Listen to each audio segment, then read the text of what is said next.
But what if we were live?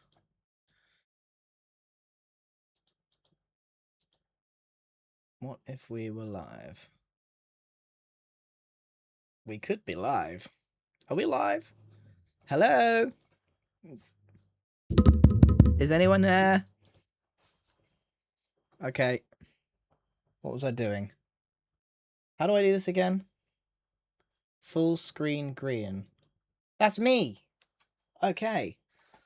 What? Why is my camera slightly off? I don't know, man. I don't know. Weird. Weird. Hello. Guess what? Quick. We don't have much time. We're already late. Perfect order. I managed to get 2 boxes today. What a day. Pokemon... It turns out no one wants these boxes. Wrong. I do.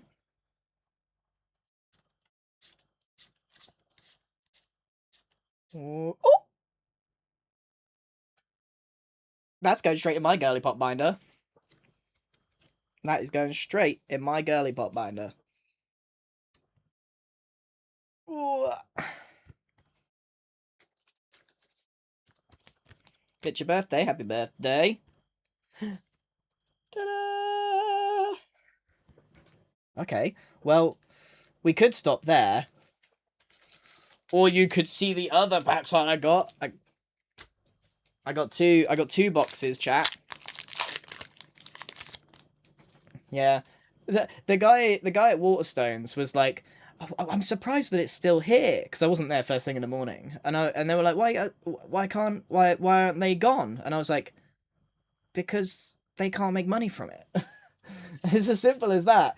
If Pokemon made it so you couldn't really make money from scalping these products, goblins like me would be able to get some. You know what I mean? Goodness gracious me. Alright, well, I don't even know what this was. Perfect order. I like these sets.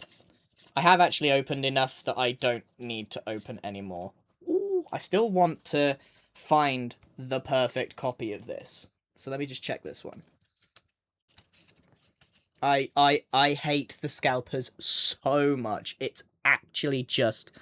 Oh, I want them to control it. I want them to do something.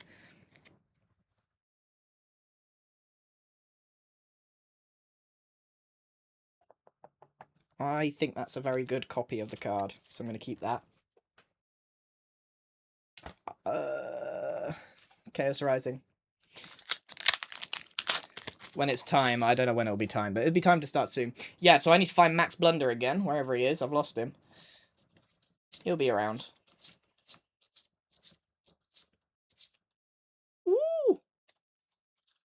Cincino. There's actually a copy of Minccino that I would like.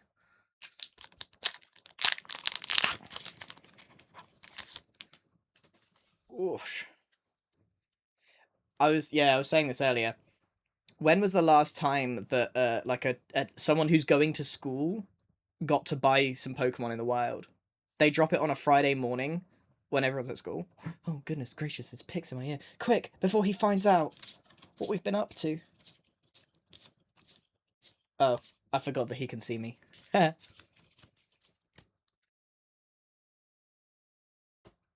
got drinks and snacks pics. I forgot. I actually forgot that he can see what we're up to. Oh, that was upside down. Ready.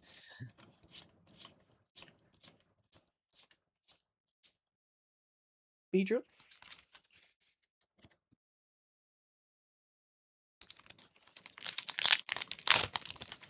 We got 4,000 people tuned in to Gigs D&D. Whoops. Oh, that was bad. Here we go. Whoop, whoop, whoop, whoop. Nope. I mean, yeah, but nope.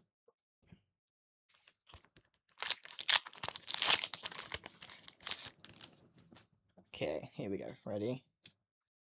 Ooh.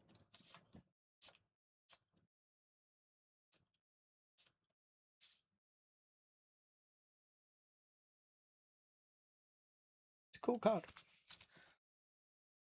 Okay, we've got a few more packs. I'll save some to the end, maybe. Last one. Okay, last one for now. Last one for now. We'll do some more at the end. I need a treat. We're at the break.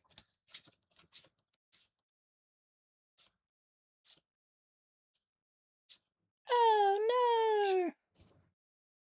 Okay, we'll do some more at the end.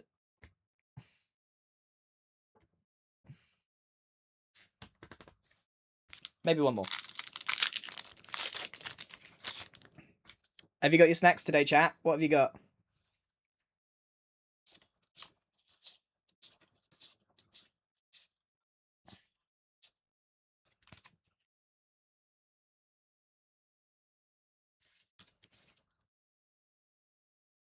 Everyone's got biscuits, ice cream. All right. There we go. Hello.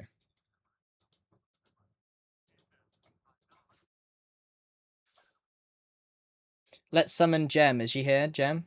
I'm summoning Gem.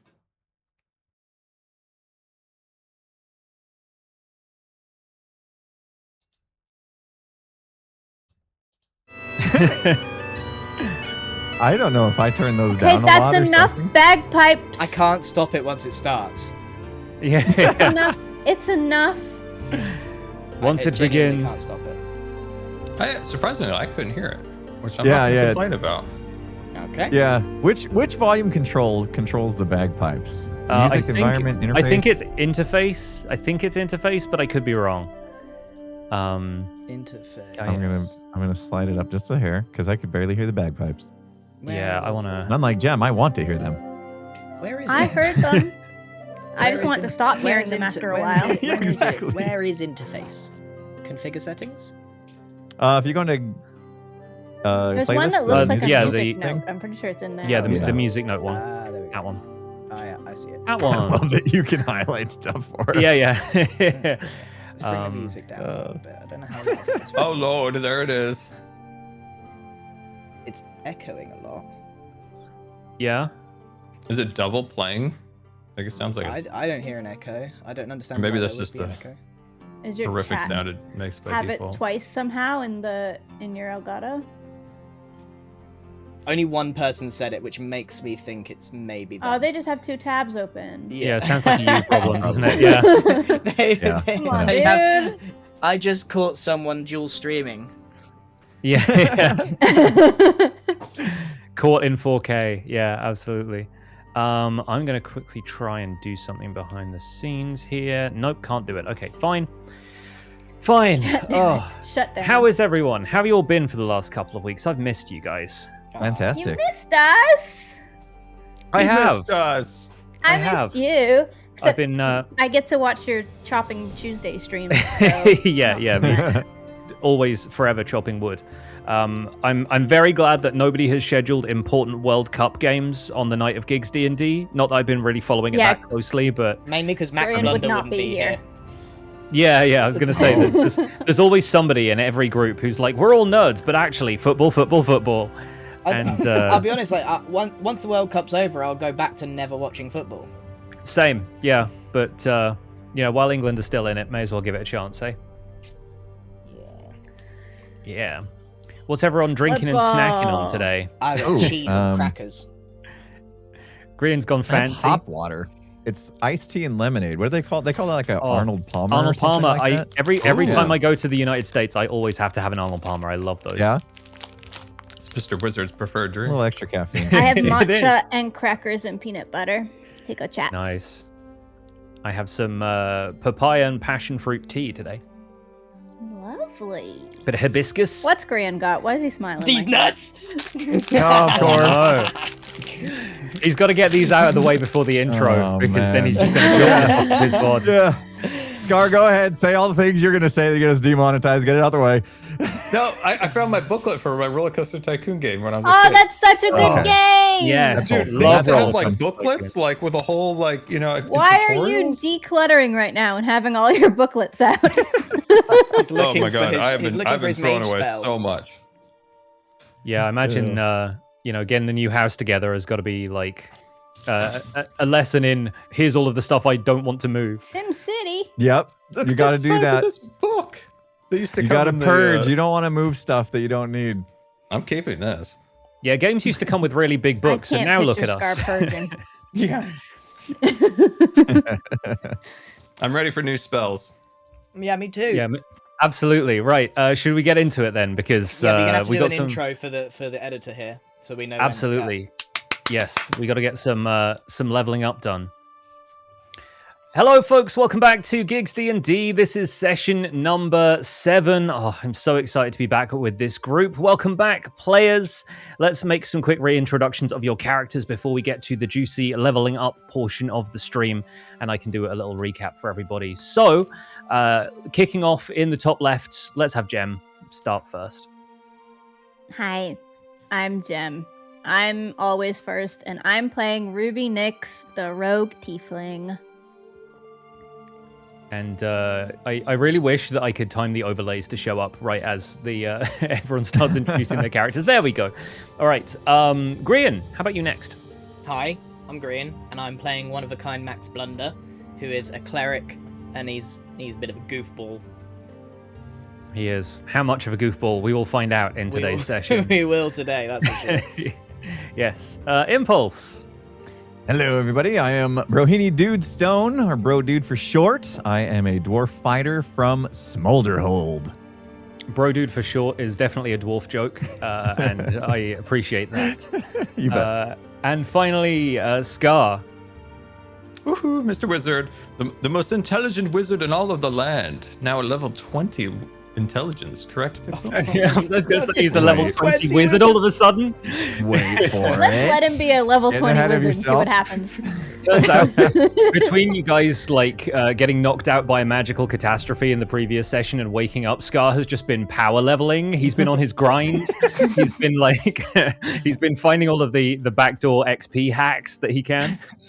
So to catch everybody up on what's just happened, our heroes arrived at the city of Mythreach and participated in the Midsummer Tournament as champions of the Fey King Oberon, who wanted to obtain the prize for winning the tournament, the key to the city. His rival, the Raven Queen from the Dark Realm known as the Shadowfell, seemed to have similar goals. The tournament required the players to defeat monsters released in the city streets, earning points for each successful battle, and after a few skirmishes the group was lagging behind, so they opted to go after a dragon wormling, a young but dangerous red dragon that was released into the skies above the city, and they boarded an airship waiting in the city's air dock to get them there. Encountering the dragon in mid-air, our heroes went all out to attempt to bring it down. With the dragon weakened, Ruby's former Thieves Guild mentor, a tiefling named Torment, previously presumed dead, appeared and insisted that they let him kill the dragon and claim the points on behalf of the Raven Queen. The group disregarded his request and finished the dragon themselves, earning enough bonus points to end the tournament on top of the scoreboard. Invited to a feast at the central citadel of Mythreach, our triumphant heroes met some of the other teams who participated in the tournament. Max immediately made friends with some bards, while Bro swapped stories with the local dwarves. Mr. Wizard spent most of his time hiding under the table from an elf whose ears he insisted on flicking.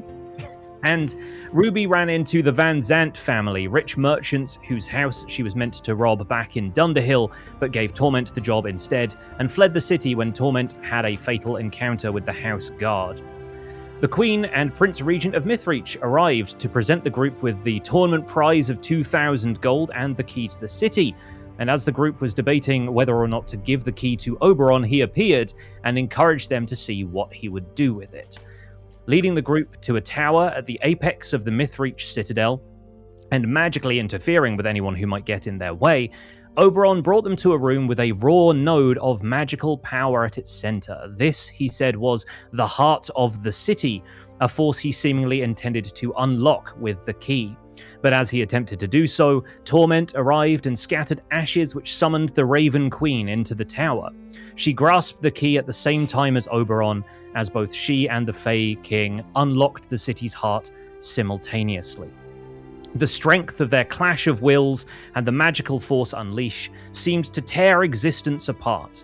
and our party of adventurers awakens on a floating island in a new world of fractured land masses, with raw magic swirling in the air around them.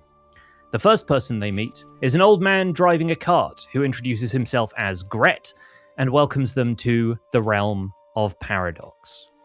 Before we get into leveling up, I'm going to show you a little slice of the realm of Paradox, because I have been working on something of a world map for this session. So if I'll preload this just in case it has any issues loading for anybody. But that should be coming into view for most of you now. Whoa. It's You guys got huge. Fast. There we go. Oh, wait, it loaded for me. Yeah, Yay, this one should have a slightly easier time loading because it's not animated or anything. But yeah, I have intentionally left a little bit of a blurry effect on this so you guys can explore and discover this as you go without there being like a fog of war or anything. But if that's showing up properly for people, then good, because this is where you find yourselves now, in the kind of bottom left-hand corner on the Isle of Awakening, where you'll find a little D&D banner icon that represents the party as you're going to travel through this sort of overworld environment, getting to various locations. But before all that, we have to level you folks up. Does anybody need to run ads before we start doing that? Because I know this is something people will want to tune in for. So let's run a quick ad, and everyone can enjoy their time admiring this world. How do I bring up my guy? I can't find my guy. I've abandoned my boy. Go to the actors panel on the right-hand side. Yeah, I just see the party. Players? Oh, I have to... Players? Okay, sorry. Yeah, you have to open the players folder if it's not open already. It was not open. That's where I went wrong. Yeah. And I'm going to open up my copy of everyone's character sheets so that I can do the leveling up along with you guys and make sure that I know what's going on behind the scenes. Whoa, look at this map. Finally, I had my thing was all goofed up. Took me a second to get it. Did you make this, or did someone draw this? I made this. I made this on a program called Wonderdraft, which I've been using to make world map stuff for a little while. It's kind of the sister program of Dungeon Draft, which I use to make a lot of the battle maps and stuff. So yeah, I've been getting to grips with this over the last little while. I've also been working on a world map of the material plane, the sort of dimension that you guys were exploring the rest of the time, but it takes a lot longer to fill out an entire world with detail, whereas this has kind of distilled it down to 4 or 5 locations. That's a lot easier to draw.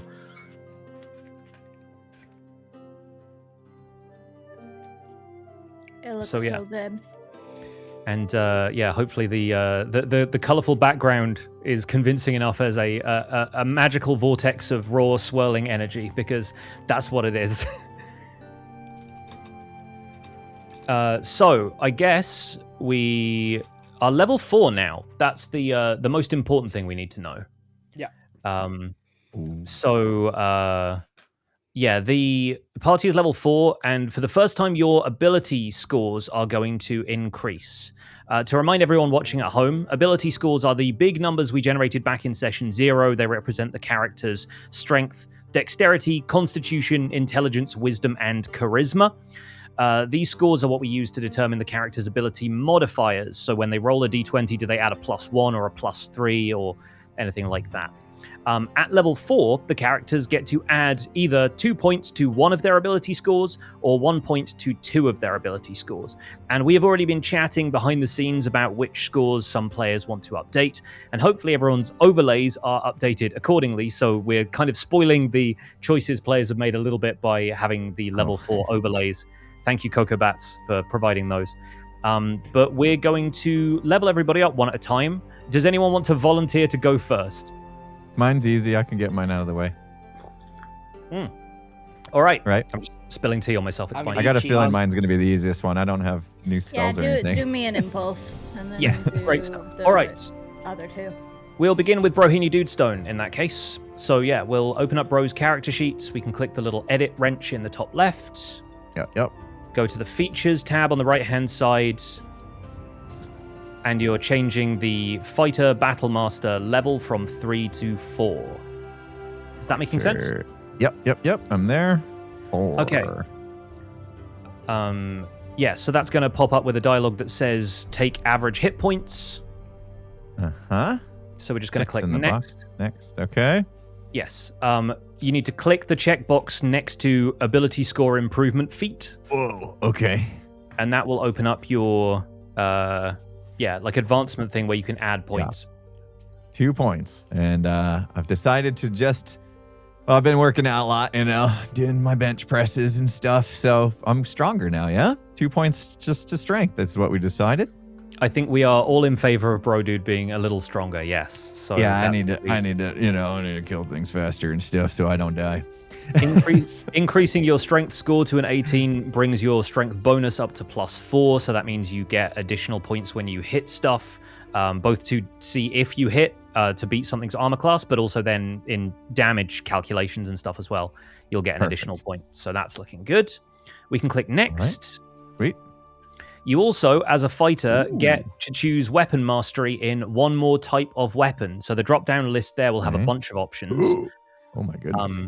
I believe you were already throwing javelins before, but if you've been using those in combat, they weren't adding your proficiency bonus at the time. So if you wanted to maybe add javelin, that could be an option. But if any of the others are singing to you, then feel free to choose another. I quite like the javelin. It'd be nice if it did more. It's definitely good to have Olympic disciplines in your back pocket, right? Yeah. I will do that. Yeah, I like that advice. So we'll stick with that. Javelin it is. Good stuff. Okay. Next thing that pops up, we're just going to choose no replacement. So just hit next because that's deciding whether you want to change your fighting style. I'm good. You gain an additional use of your second wind at level 4, so you get more chances to heal. And I think you can also use one of your other abilities with that. I forget which one it is. I think it might be Tactical Mind. As a fighter, you get another use of that. Sweet. And yeah, your weapon mastery is increased, which is what we just decided. So that is Bro Dude, all leveled up to level 4. Easy. And he now has 36 health and is looking very stout, very dwarven, Nice. and That's much better. battle hardened. We love it. All right, Big muscles. Jem, you ready to level up Ruby? Yeah, let's do it. All right, click the wrench, click features. Change that drop down from a 3 to a 4. Guarantee you Scar has features. not done his homework on the spells. Drop down where? He can hear you. This is It's got it. we have the fun of being able to do his homework with him. Okay. So this looks like it's going to be very easy. Do I It's just got take average? take average, and then click ability score improvement feat. Got Click it. the little checkbox there. Which 2 did you say you were adding to? Intelligence and charisma. Nice. Rounding out those odd numbers and getting +1 modifier from each, which is great. Done. So intelligence is going to contribute to your skills, and charisma is a really good one to increase because your tiefling cantrip that you can uses charisma as the spellcasting modifier. So I think that's a really good I never thing. used that, but it is nice. I think we've maybe used it in one fight, and then it turned out stuff was immune to cold damage or Yeah, necrotic I damage, tried it whatever type once. it did. Yeah. Trust me, there will be more things to use it on as we explore the realm of paradox. But thank you for being a good sport, nonetheless. Okay, fantastic. Which of our spellcasters would like to step up to the plate? Do you need more time, Scar? Not all at once. I'll go. I'll go make it easy. Right, I'm going strength. 1 point in strength to round it up to 20. Oh, I was muted. And 1 Yes, Scar, point sorry. in constitution. So that puts me at 20 and 16. Yes. Done. So you've got that open in the advancement thing, yeah? Oh, are you changing it on your character sheet? Yeah, is that what we're supposed to do? Not so much. If you can change those back, for me, I can walk you through the process because it's going to ask you to do it when we level you up. Okay. Done. Right, I'm Okay. listening. Yeah, click on the spanner in the top left, Yep. and then click on features, the third tab down. Yeah. And when you click on the drop down next to cleric trickery domain, you can change it from a 3 to a 4. Oh, yep. 3 to a 4. Done. Yep. Take average, and so yes. take average hit points, and then on the next screen, click on the checkbox next to ability score improvement feat. It'll pop up with a thing that lets you add to the There scores. it is. Okay. This is the legit way to do it. Okay. So then Next. we get I get a increase in new cantrips. cantrip. Next. More spells. Complete. Yes. So Max is now leveled up, but of course you wanted to pick some extra spells. You get 1 extra cantrip and 1 extra spell of level 1 or level 2. And I think you already know what you're getting, so I do. hit me up. What's it called? Weapon. I want weapon. Oh, hold on. You want spiritual weapon. Spiritual weapon. That's what I want. Oh boy. Spiritual. Yeah. Spiritual weapon's a fun one. We're going to have a good time with this. For the people who don't know what it is. Yeah, for the people who don't know what it is, you can summon a weapon of whatever shape you desire, as long as it is a weapon. It basically floats in the air nearby, and as a bonus action, you can command it to attack, in addition to you attacking on your turn. So it's basically like it deals an extra 1d8 force damage plus your spellcasting attack bonus. But yeah, it's basically like a magic sword that floats in the air and hits people for you. It's unlikely to be a sword, but okay. Yes, we will see what Max's manifests as. Okay. But bear with me 1 second while I drop this into your character sheets. Let me just remind myself what cantrips I already have. Where would I find that? Your cantrips are Guidance, Sacred Flame, and Thaumaturgy. The Spells tab is the 4th one down on your character sheet.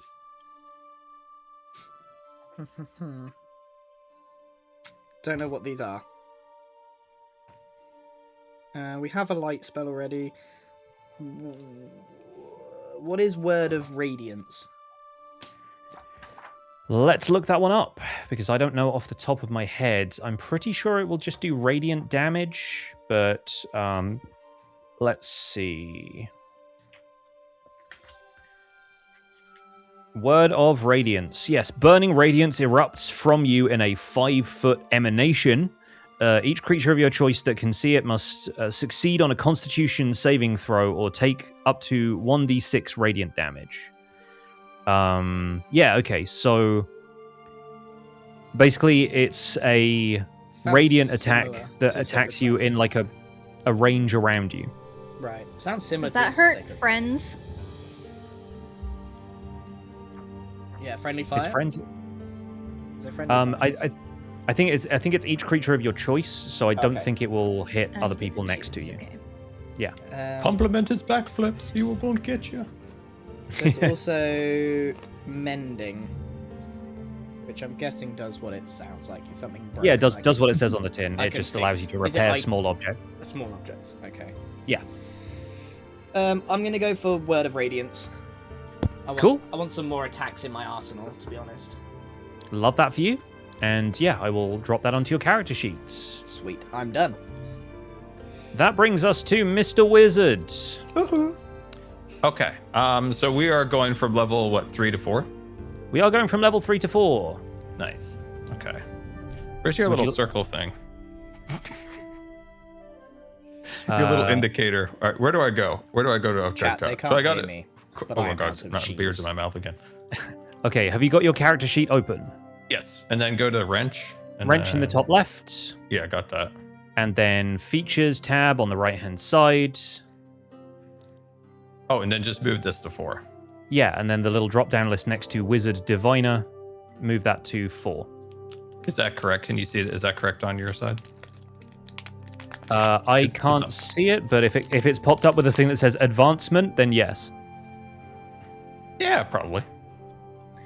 Probably. You should have a pop-up star with things to choose and next buttons and stuff.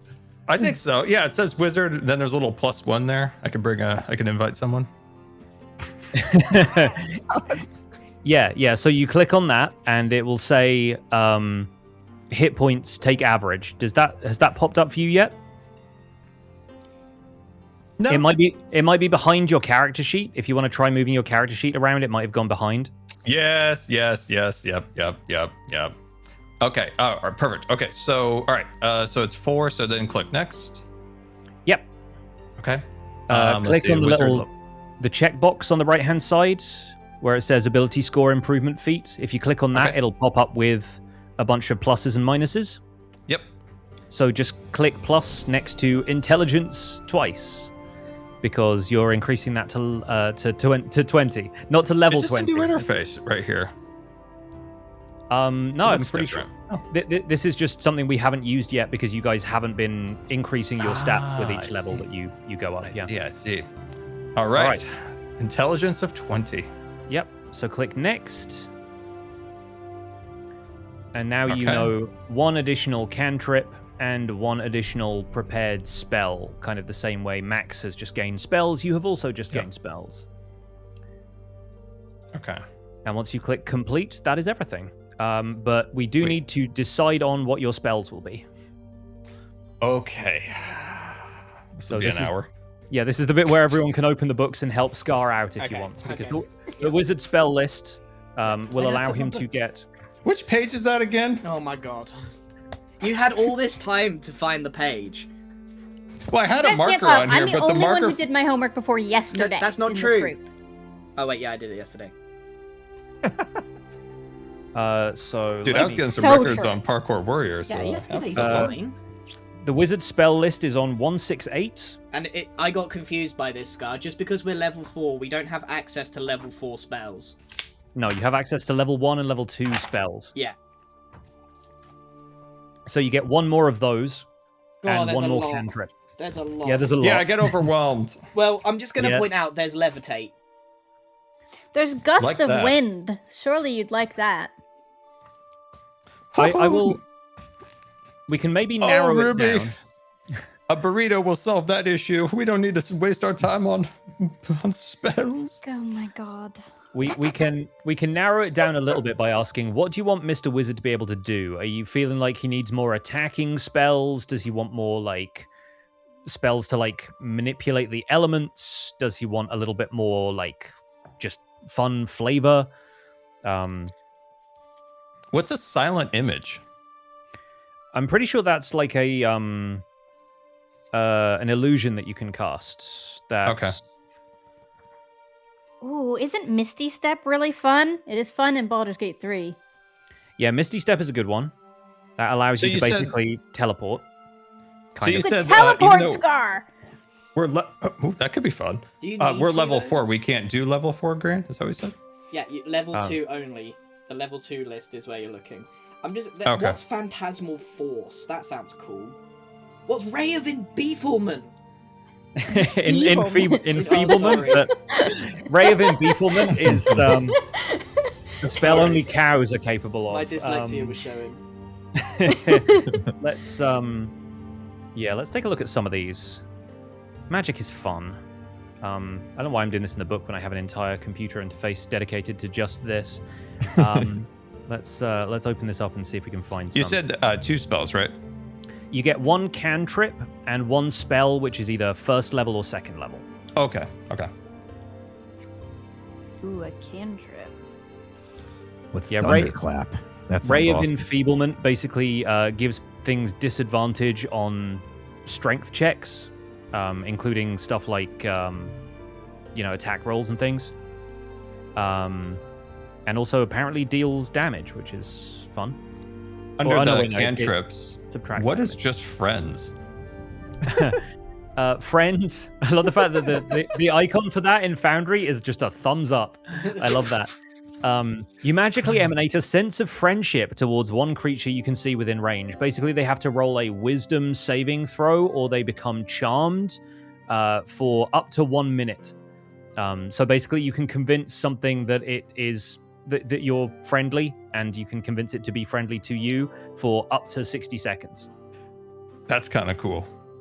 There's Just so many. fireball There's again. so many spells here that I'm like, I get overwhelmed. I want you to have this spell, but it's so useless. Like, for example, does What is Spider it? Climb do what I think it is and give you Spider-Man powers to climb up a wall? Yeah. And Why that could would be you? Why would you ever need? He has a that? ladder. He doesn't need that. Why? Yeah, no, he's He's got got a a ladder ramp on it spider all the climb time. with a very very clever use of. I feel like equipment. the acid arrow sounds like that would be. I want to know what thunderclap does. That sounds mighty. Where are we finding thunder? Thunderclap. It's a Cantrip. cantrip. Oh, it's a There's cantrip. so okay. many spells. It's so Sounds like overwhelming. it sounds like it's a big noise. That's what it sounds like to me. Does I it I think scare, you want to take a scare things, damage or does it actually hurt cantrip. things? That's what I was thinking. Yeah, I Over think so everything. too, Jen. That's probably smart. Even though Clap the of friend does power. seem kind of cool. Well, Doesn't he- or doesn't friend. he 'Cause have Ray friend of friend Frost? suits your character. He has Ray of Frost already. Yeah, he's been using Ray of Frost a lot. Yeah, but that's like the only thing he uses in combat, pretty much, right? So maybe it'd be nice to. Well, he's got that. He's got Magic Missile. He's got Mind Spike, but he hasn't used it all that much. Yeah. I think it would be kind of fun to convince a mob to be a monster Yeah, to be a you friend should go for a with minute. friends. Just We'll 'cause go that with we'll fits lock in Mr. friend Wizard. for cantrip. Okay. Okay, incredible. Love that. Yes. Can't wait for Pixar to figure this out. Can the monster talk when I'm their friends? No, but yeah. But basically, the spell automatically succeeds if the target isn't humanoid. There's so many cool But spells. we're not saying. But we could make up voices for it, like, "Hey, my name is Mr. Werewolf." Yeah, the way that you would talk to a You're cat. gonna get Betty the baker to not be mad at you anymore. I also I love the fact that the name you immediately went with was Mr. Werewolf. I get so overwhelmed. There's so many cool spells. Does he get one spell or two spells? He's already picked Friends as a cantrip. Yeah. But he's also getting a first level or a second level spell. Okay. Phew. Isn't I get chromatic so- orb? Is that like you pick the damage type? Is that how it is here too?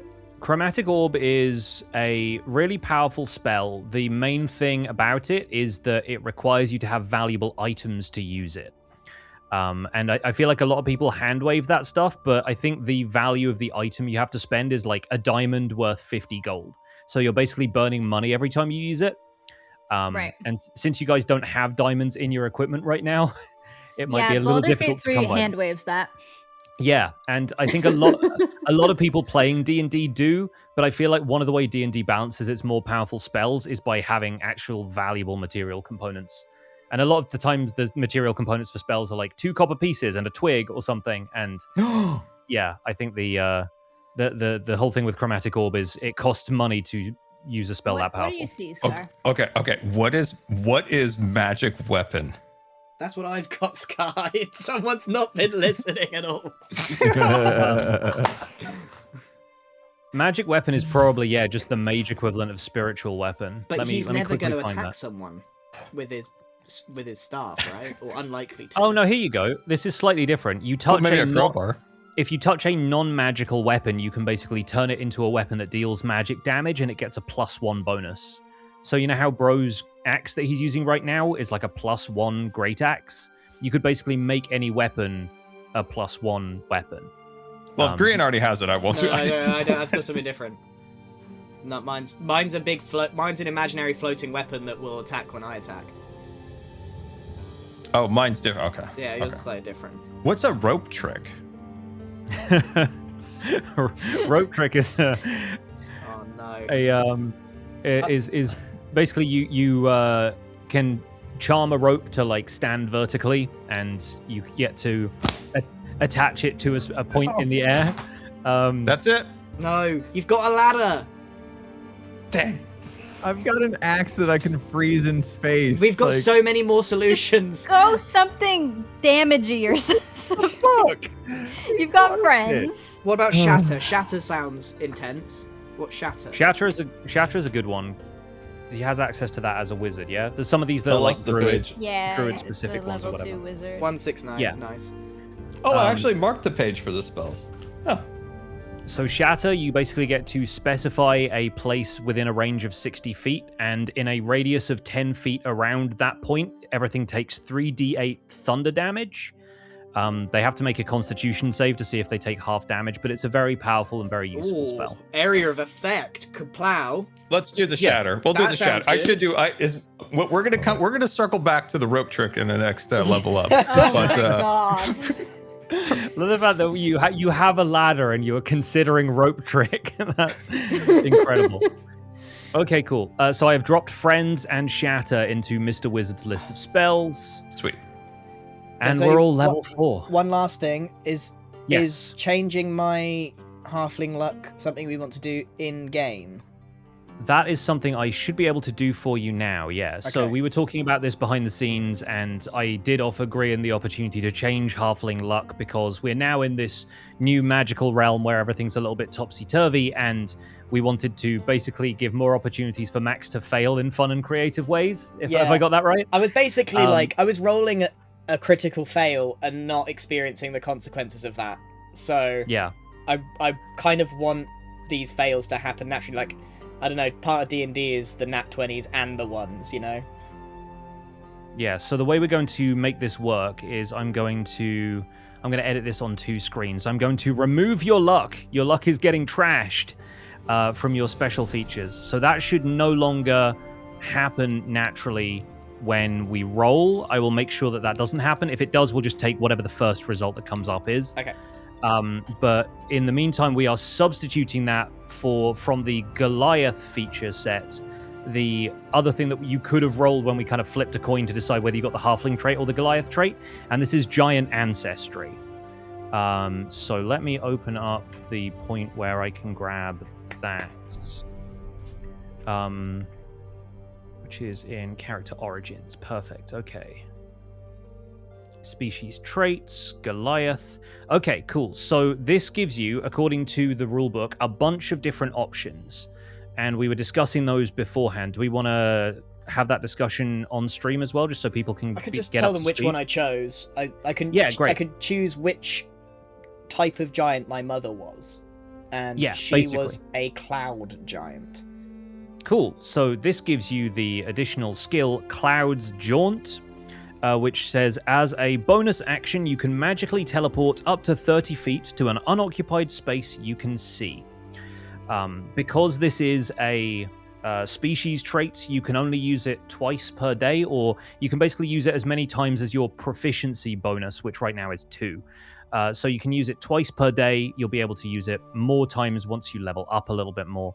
But you have to take a long rest before that feature becomes available again once you've used it. Yep. That's OP. That's Misty yeah. Step. That's basically Misty Step, which is pretty cool. Yeah, it turns out all of the Goliath ancestry options are just freaking awesome. They're really all of them were really good. There's one where you Yes. can just decide to take less damage, a lot less damage. Yeah, and you can do that. You can just casually do that twice per day. So that is that. We are all leveled up. My goodness me, that actually felt like an efficient exercise. All right. I have a Forgotten question. better. Is anyone about really one of bored? my- Chat, are you still there? Is anyone? Wait, hold on. Let him be bored for one more second because I got a question about one of my fighter features that I feel like I haven't used properly. Please, Combat Impulse. superiority. Have I completely neglected this combat superiority? No, combat superiority is what you've been using when you've used evasive footwork a couple of times, and you've used. Okay. You had. We haven't had a chance for you to like parry attacks yet, and you also got Commander's Strike, which is where you can let somebody else take an attack on your turn. But yeah, That's those what I are should do with Ruby because she's always so killing everybody easily. potentially, but also. So we yeah, have been using it because I have 4 uses of it and I didn't remember like keeping track of that. Okay. Yeah, no, we have also had a long rest because you guys rested before the feast at Mythreach, so you guys should be like fully like restored in all of your abilities and spell slots and that kind of thing. I will quickly check that the casters have their spell slots back. Do I do the thing where I roll to get the? Yes, Good we're luck. we need to roll your portent rolls, don't we? Well remembered. Let's I do don't that wanna forget now. that. Big deal. So yeah, if you open your character sheet, go to I think it's in features and click on portent. Let's see. Yep. Okay, here it is. Great. And then in the chat message where it says D20, click on that. Roll that dice. Let's see. D20 rolled. Oh, That's one good. of those. That's good. Wait, You that's good. Oh, That's so good. You can That- Now force get a somebody 20. to Now get a fail. 20. Yes, Yeah, okay, you can force something to critically fail. Incredible. That's Yes. exciting. Oh, I love that. I love that. 11. Okay, Oh. well, The other bad. one is Force an somebody 11. incredibly. It's not bad. And, very mid, yeah. Remember, the important thing to that is that's just the like raw dice roll. Of course, you would add all of your like attack bonuses and stuff to that. So an 11, if you're Brohini Dudestone, you add like +7 to each attack that you do. That means it's going to be an 18. So you're probably going to hit something with an 18. Okay, So but that one is super. I'm excited for that. That one is possibly the most powerful Mr. Wizard has been, and it scares me slightly. Okay. So are we ready to get into our adventure here? Do we want to run another ad quickly just so we can clear it out of the way? All right, friends, we're going to run another ad break, and we'll be back in just a second. Oh my God, they already just ran. All the ad breaks. Well, get him out the way. Someday I'll ran be an in. extra I'm gonna bio break real quick before we start. Yes, good plan. Good plan. My office is a disgrace. It's a mess. Oh no. Same. I was kind of jealous of you and Scar having show and tell at the beginning of these. You've got the Pokemon Yeah, I card. want some Scar has the Pokemon Battlefield cards. game. You guys are. I had to work This so is hard to get torture. this. This is genuine torture. I want it so bad. Hey, wait, what was that little chicken guy at the end? That's Delibird. He looked like a funny guy. He looked funny. He's kind of a useless Pokemon, to be honest. He I was knows. going to say everyone's favorite Pokemon, Delibird. Yeah, he does. Yeah, look at him. He's cool. Look at him. He knows like one important move and it's present, and he throws a bag, and sometimes it explodes and sometimes it heals. It's so useless. Dude, he's the guy who has the great stories at the party. Look at his face. That's Mr. your favorite Wizard Pokemon would Scar? unironically love Delibird. Alright. While we wait for impulse. Oh. I'm hitting Are a those lot of bad like sounds? just EXs. Like not real hits, but hits. Do I have any other showy telly things? He's back. I'm gonna Quick. put my giant dice on 20 as a sign of good luck today. You need every bit of good luck you can get here in the rough and ready Why environment. am I so hungry all the time? I ate a plate of cheese and I'm still hungry. Have you considered vegetables? Let's go. Let's start the game. Let's go. Man suggesting vegetables. It's time to go. Yeah, he just moved right past that, didn't he? So to recap where you guys are, I'll read a little bit of the description from last time. The air is thick with raw magic, wild and untamed, and swirling in the distance around you is a nebula of color, this sort of psychedelic sky that exists both above and below. You are standing on a small island, this outcrop of dirt and rock floating in this strange new world, and a fragmented path leads downwards towards an archipelago of floating places. At the center, a massive tower rises, reminiscent of the towers of Mythreach, but with inverted buttresses, staircase winding around the outside leading to nowhere, bits of it almost turned inside out in displays of Escher-esque geometry. In the distance, a stronghold hangs in the air, its sturdy walls held up by unknown forces. Off to your left, a town divided by a rushing river of magical energy, with windmills gently turning on its banks as the river feeds its magic into the sky around you. To your right, a deep abyss of gloomy crags and jagged rocks radiating a cold you can feel from where you stand. And directly in front of you, at the end of the path, a small city of tents and carts, among which you can just about make out the shapes of people moving to and fro.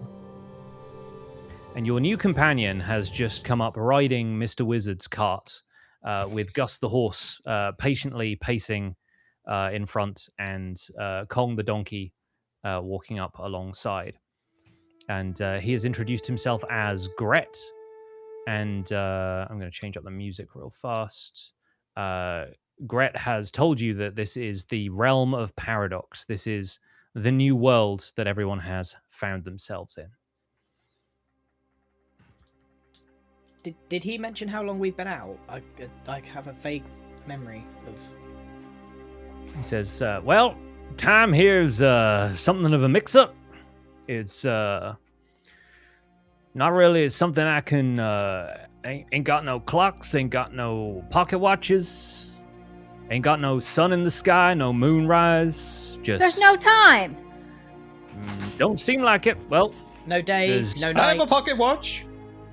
Mr. Wizard takes out a pocket watch and looks at it, and you see the hands spinning forwards and backwards simultaneously. It's like Never mind, it doesn't work. if anyone's ever taken a compass out in the Nether in Minecraft, it does that. Can someone look at another watch? There's a non-zero chance that his pocket watch did that anyway. Max, the sky is rainbow.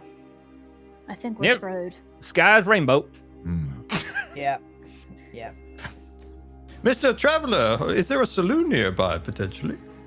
Well, ain't nothing around here. Not here on the island, but a little bit down the way, you might find them tent-living folk. Tent They might have a saloon of some kind, mayhap. Let's go. This- I like this tent ma- livers. This is a little man with like wrinkles around his eyes and a big straw hat and a very kind of kind expression. Says, "Y'all want Gret to drive your cart, or one of y'all want to hop up?" Sorry, you're driving our cart. Oh, this yarn? Yeah, that's so our I'm- donkey. That's our horse. No. Oh, I saw a name on And the that's my side ladder. said Mr. Wizard. I figured that could be anyone. It could be. It really could be. But Yeah. unfortunately, Yeah. it's him.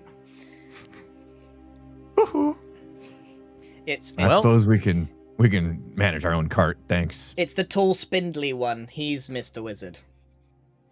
Well, the outfit almost gave it away. Is there any food Off there in the our cart, tents? off our cart, sir. Good sir. Wait, Gret, where do you live? You could come with us. I don't really live anywhere. I sort of travel from place to place. That's just like us. Yeah, y'all mind if I tag along? Y'all seem like the capable folk. Fine by What do you me. think, guys? I More the just accept merrier. anything at this point. Sure. Come on, Gret. In the back. Max will drive. What? He kind of flips you a salute, hops down from the front of the cart, and hoists himself up into the back. I'll have you all know he's robbing us with kindness, being so kind and gentle, but robbing us nonetheless. Right, I get into the driver's seat looking like I've never driven I've never driven before. So I'm just holding the reins quite loosely. Do you want to give me an animal handling check to see how well you steer the horse? Where are we? Animal handling.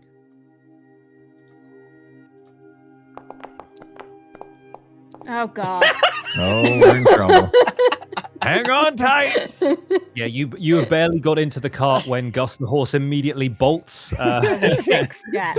I swear runs the straight dice is for- canon sometimes.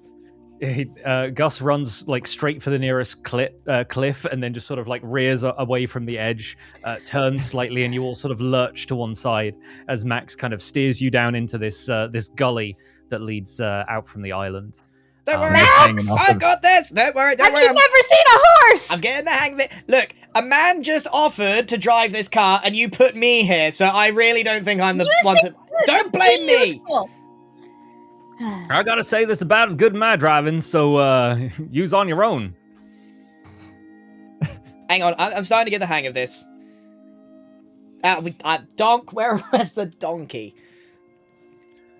Kong sort of like doesn't seem to be increasing in speed at all, just kind of Trudging faithfully plods just in the wheels have left a rut in the dirt, and Kong is just kind of following that with mechanical precision.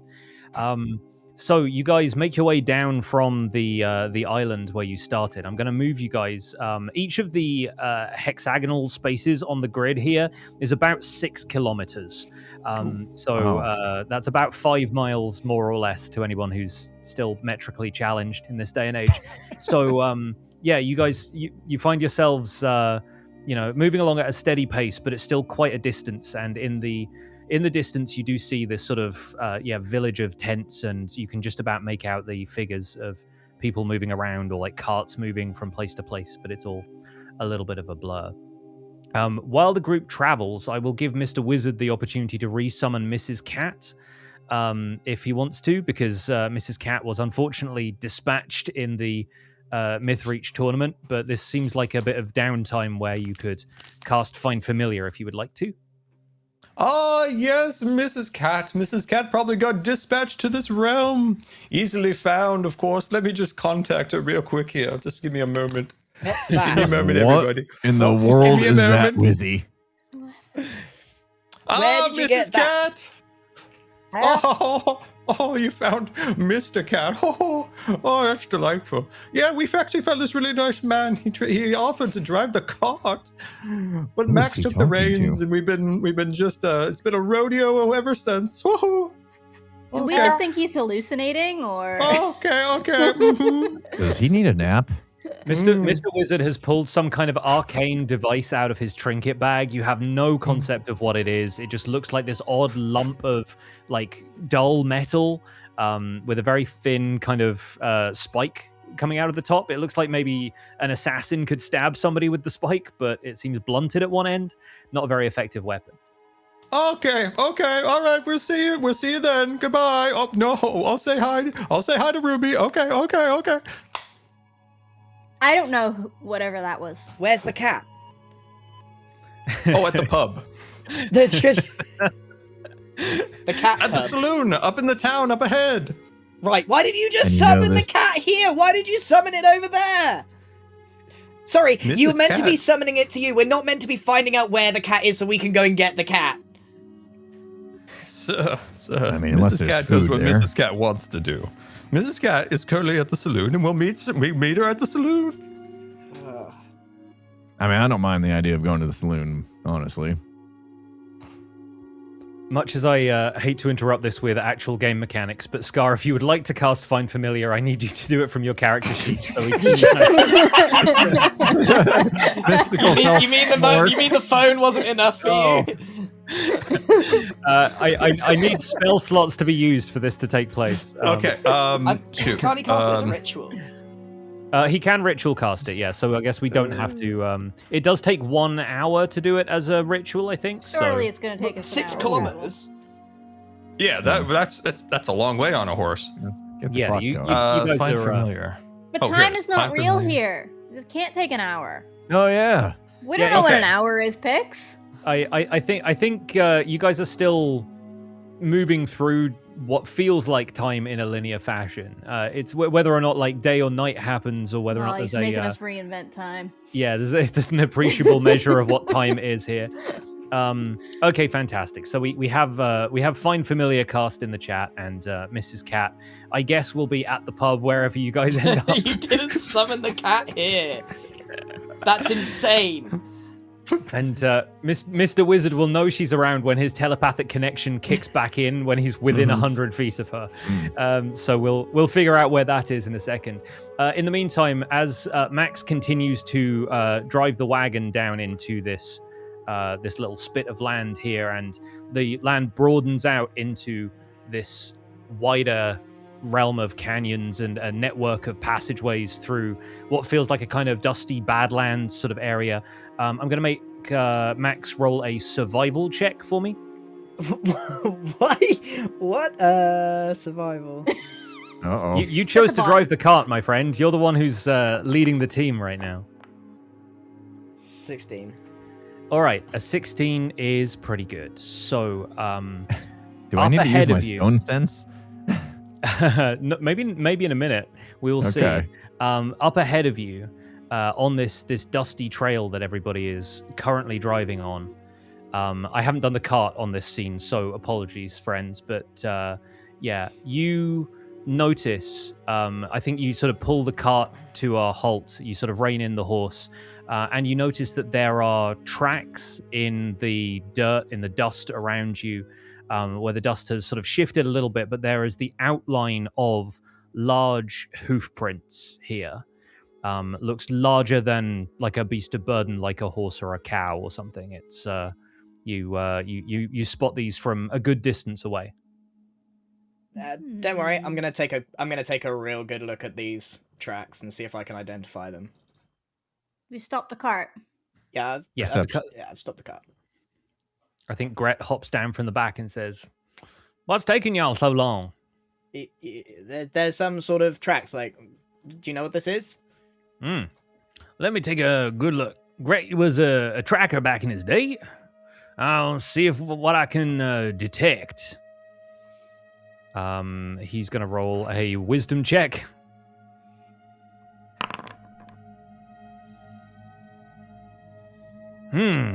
This here looks like sure bigger than a steer. Could be a minotaur of some kind. Could be. Minotaur. No, Minotaur. don't worry, it's just a miniature. You say minotaur, I say minotaur. I'm gonna have a look as well. I'm gonna hop. And Scar hop says down, have a miniature.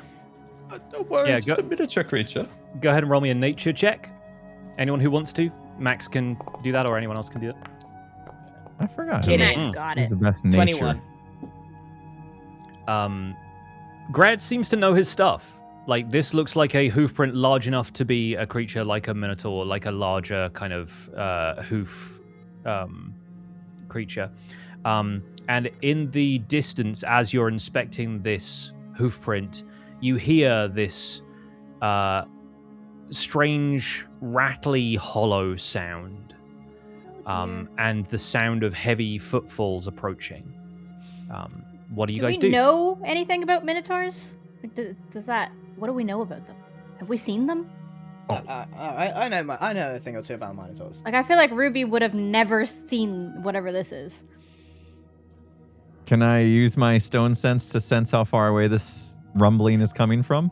Absolutely, yeah. that's Read us alright. the description of stone sense if you have it there. If we can. Stone Tremor sense, stone cutting. stone cunning. Right. Yes. With a range of 60 feet for 10 minutes, we have to be on stone. I'm assuming this path we're on underneath some of the dusty trail is stone, right? Mm-hmm. Can use tremor sense. The stone can be natural or worked. You can use this bonus action a number of times to your proficiency bonus, and you regain all expended uses when you finish the long rest. That's what it says. I don't know what it does. Sounds Okay, like it's cool. important though. So, tremor sense is really about detecting stuff if you couldn't see it, but it's within a range of 60 feet. And so, right now, with the location that you guys are at, I can give you a quick measurement here. Like, Wouldn't we see it if it was within 60 feet anyway? 60 feet is about there. Yeah, Okay. I should be able to see it. So it's more for like stuff that's invisible. Yeah. Okay. Yeah, it's more about detecting stuff that might be trying to conceal itself. Yeah, Or- if it was or if it further was, like, down, it if I was could do darker. a mile away, it would be worth it. But I guess in this case, probably not helpful. But All good right. instincts. I like the fact that dwarven sort of instinct is coming to bear. You could stick your ear to the ground and see if you're able to detect anything kind of moving in the distance. Yeah, I I'm just gonna think ask you Gret, who seems to know what's going on. Gret, what's going on? there's been minotaurs come this way. That's about the extent of what I know. Are they dangerous? Because the tracks or because you saw the minotaurs? I ain't seen no minotaurs, but I seen the tracks clear as day. Okay. Greg, Sir Greg, what is a minotaur? What is a minotaur? Imagine a big old man with cow feet and cow head, They're not friendly. but big. Nope, they ain't friendly. Them's tough. In which case, should we move out the way? Thud. Yeah. Yeah, Thud. I'm gonna run. I'm Thud. running. Oh, I am now running. oh dear. and scurrying Wait, lift the whole up. cart. Lift the whole cart. We don't want Gus to get trampled. Should we move? Should we Yeah, move the? How do I mark the thing here? How do I pull the front of the cart Yeah. to turn it 90 degrees. Should we get the cart in so here? that we can head up? Yeah, let's Let's- put the cart in We'll there. pull the cart in here. Yeah. Quick, Greg, you're a small man. Go in the corner. Make room for old Gret. He's gonna sneak up in the alleyway. So wherever Gret is, we will assume that the cart is as well, right? Okay. So we can move him up in here so he's nice and tucked away. Yeah, you guys managed to back the cart into this little gully back there. Gus and Kong are out of the way, and Gret sort of hoists himself up into the wagon. Where do you guys want to move from here? Because I will tell you, you've probably got one more chance to move before what How happens. tall are next. these cliffs? Get the ladder! Use the ladder! Go up there! Quick! Mr. Max, that's a great Wizard idea. should I'm going to get the absolutely be ladder. up there. Yeah. Yeah, I will say that you probably need to use a ladder to get up there. You don't, unless anybody wants to try and like free solo them with like an athletics check. But the ladder will definitely help you get up onto I the think we should get up next here. layer of that plateau. Yeah. Okay, And Mr. then we Wizard should has lay the ladder. down. Mr. Wizard is placing the ladder up against the cliff. Wait, well, we don't know if we want to fight it like that. I can teleport it. I want to fight everything. I'm going up there. Okay. Come on, Ruby, use the Everyone ladder. get up there and like, we don't even know what's coming yet. Could be a bunch of bunny rabbits. Bro. I'll stay down here and get a better look. He likes to be Oh, with the sweet gosh. vibrations with the Right. rock. Okay, I can see we're all now laying on the top of the plateau. And Bro is just kind of out in the open, waiting. Yeah. Yeah. All right. Come at me. You hear this repetitive thud, thud, and then this noise that sounds halfway between like a screech and a rattle. And lurching their way into view, further down this canyon, are two enormous skeletal minotaurs. Been too late to change my mind. I think they're the tops of their heads. They can't quite like see above the cliff, but these are huge creatures. And so, yeah, you are just about out of their eye line, laying down on top of the cliff. But they kind of pace their way into this canyon as though sort of marching this trail, not really on patrol, but not really like animalistic either. There is something very methodical and searching to their movements. And I think they get to about here and they spot Brohini Dudestone. Goodness sake. I roll over. I'm like laying down and I roll over Ruby in between Ruby and Mr. Wizard. And I just say, how much do we like, bro? How much do we like him? A lot. I sometimes like Guys. to ruffle his hair and his He, beard when he he's asleep. dies for us every time we do any adventure. Okay. I'm not going to judge these guys by their looks. Okay? They could be friendly for all we know. He's kind of dumb, isn't he? Ruby, can you form a psychic connection with him so we don't shout? Yeah, but I can only do 2 people, so I'm gonna do me, you, and him. Wizard, you just sit there and look No, pretty, no, you okay? got me too. You got me too. It's okay. I have a way of Just tapping in. sit there and look pretty, buddy. Hey, good job. I'm tapped in. Okay, I don't know how to use up one of my dice for this, but consider it used. Let me find that on your character sheet real quick. Yeah, that is in features and it's psionic power. Got it. Yeah. Psychic wait, one is free and one is not. What's the difference? The first time you use this power after each long rest, you don't expend the die. So you basically get to use it for free once. Once. All Yeah. right, right now. That's pretty cool, actually. I didn't know that. All right. So you managed to set up a psychic network between you, Bro, and Max.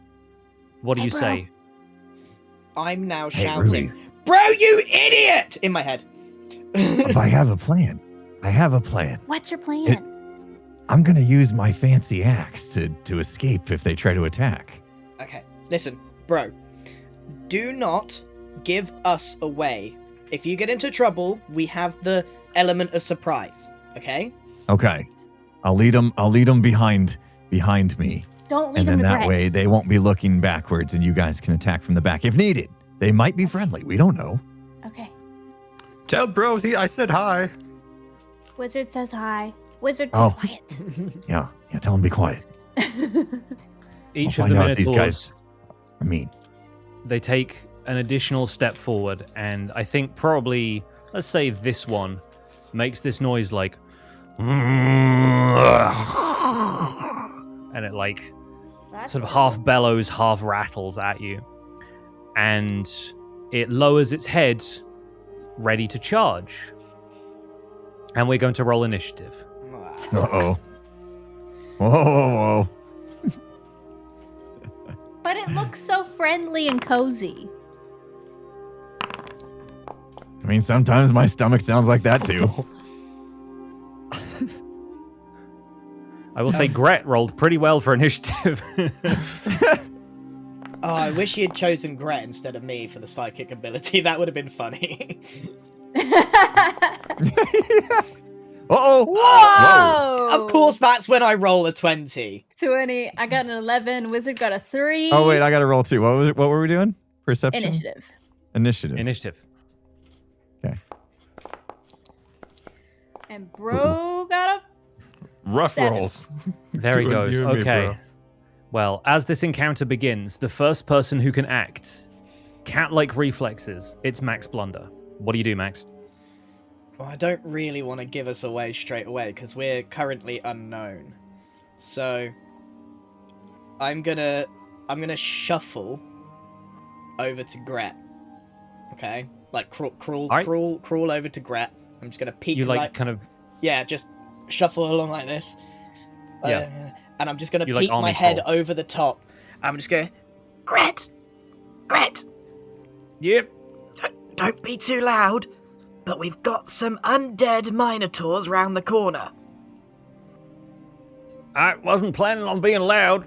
On a scale of 1 to 10, how useful are you in a fight?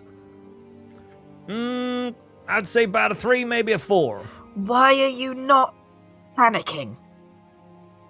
Yeah, never really found it all that beneficial to panic. Okay, keep the horses calm and donk, and just stay put. I never kept anything donk before, but okay. Alright, and I'm gonna start shuffling back, and that'll be my turn.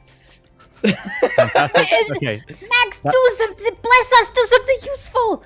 Don't you have like a fake person I would like you to can tell make? him that in his head. Sorry, I could. Don't you have a weapon you can literally put down there? Do you have an egg? I'm a little hungry. Hold on. Look at my spells. You've maxed out your movement, but talking is a free action, so I will let you do something else before it ends your turn. Okay. Where are my spells? Spiritual weapon. It's near me, right?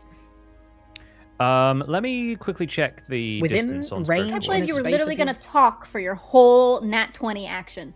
The range is 60, the range is 60 feet. It says at the top, so you can cast this as a bonus action, and you can basically have it appear within 60 feet of you. I'm gonna bless up.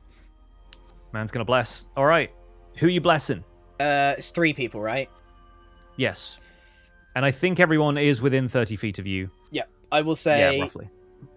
Bro, Ruby, and Mr. Wizard. All right. Sucks to be Gret, I guess. Greg? Yeah, all right, there we go. Bro, Ruby, and Mr. Wizard are all now blessed. Max has to keep concentration on that spell, and that's going to be the end of your turn. The first creature to act is the Minotaur skeleton. This one down here is going to run at Bro, has a movement of 30 feet. It gets there, and is going to attempt to gore you.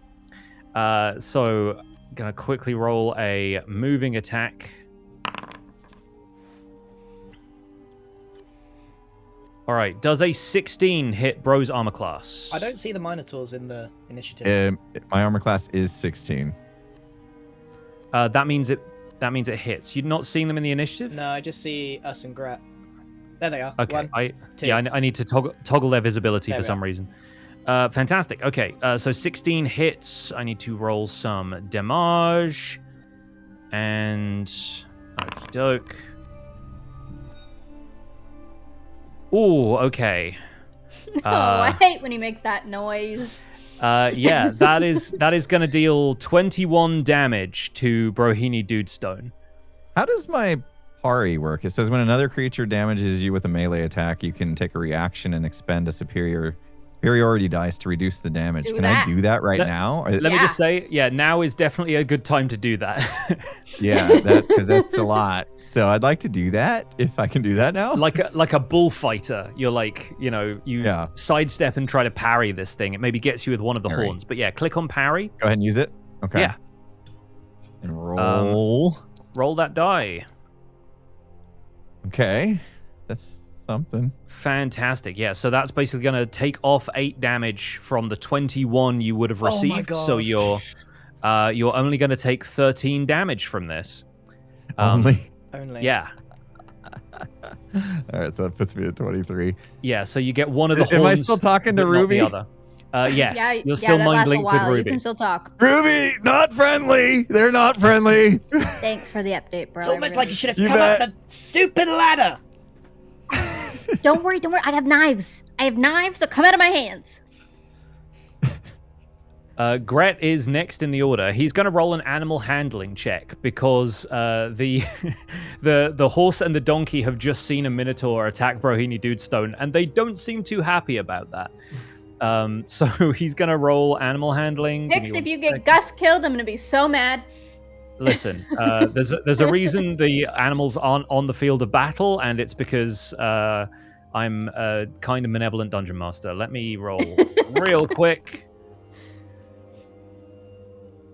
Okay, yeah, that's pretty solid. No, he manages to keep the pack animals under control, but he is, doing the best soothing voice he can whilst also trying to maintain quiet. Next up, Ruby.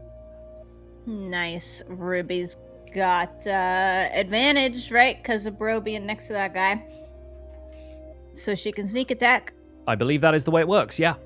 All right. From my belly hanging over the cliff a little bit, I summon my blade out of my hand, and I attack with it. Oh, it's not that one. I need to unpin that one. That's the description, not the weapon, yeah.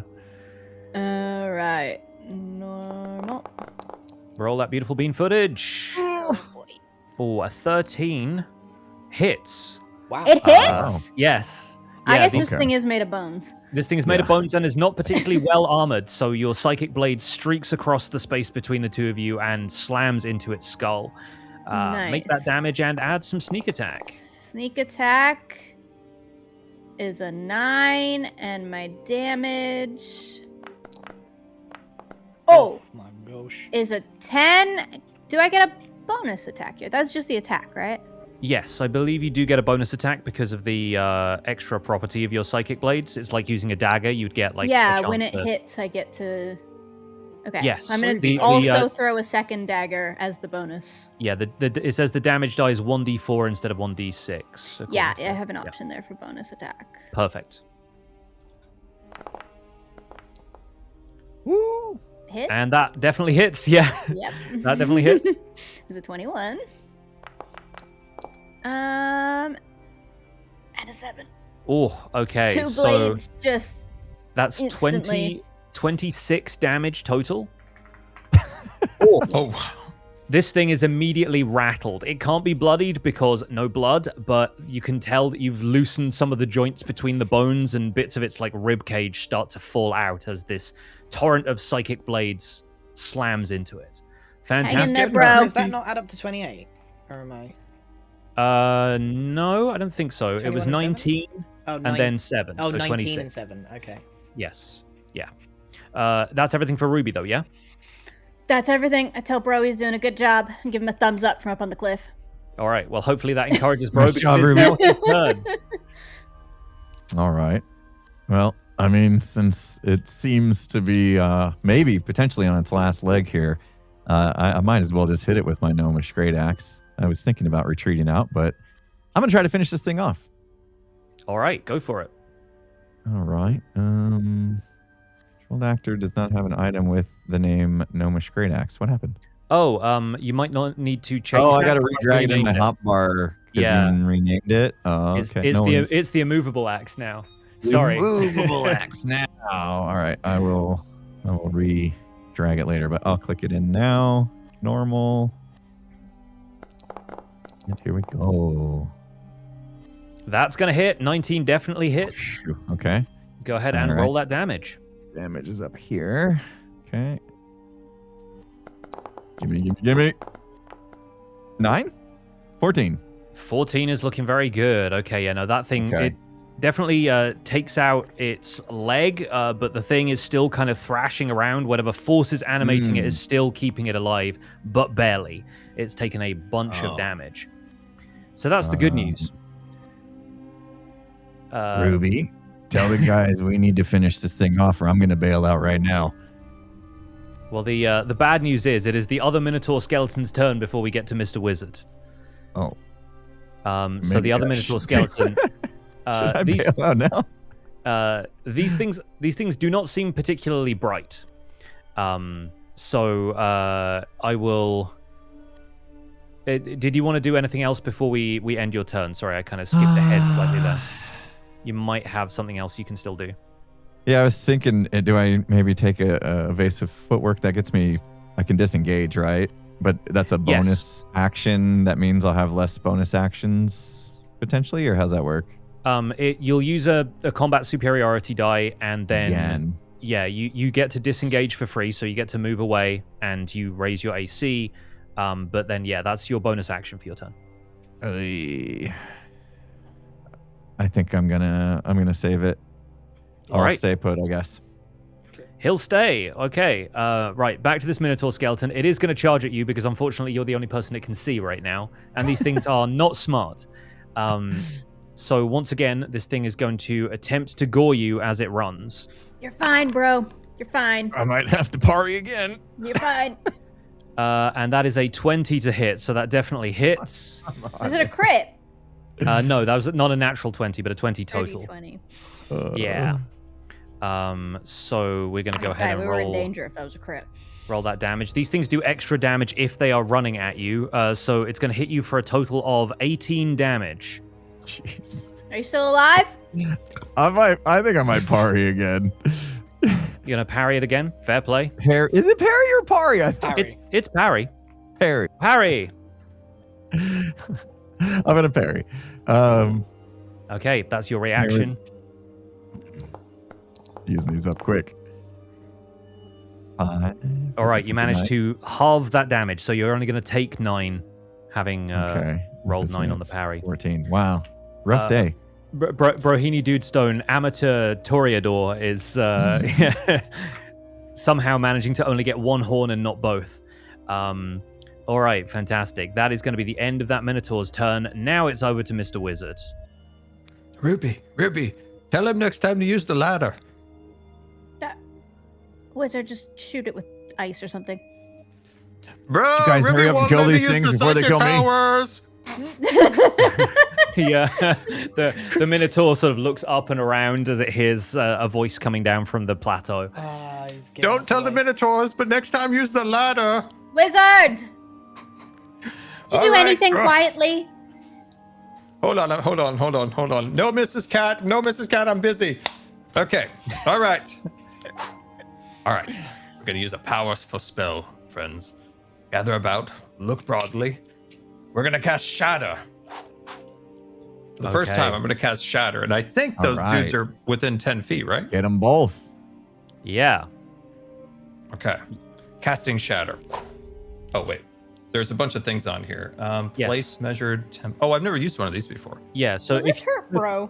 if you click on place measured template, it will basically give you a square that you can put it on the screen, and it will show you the range of the spell.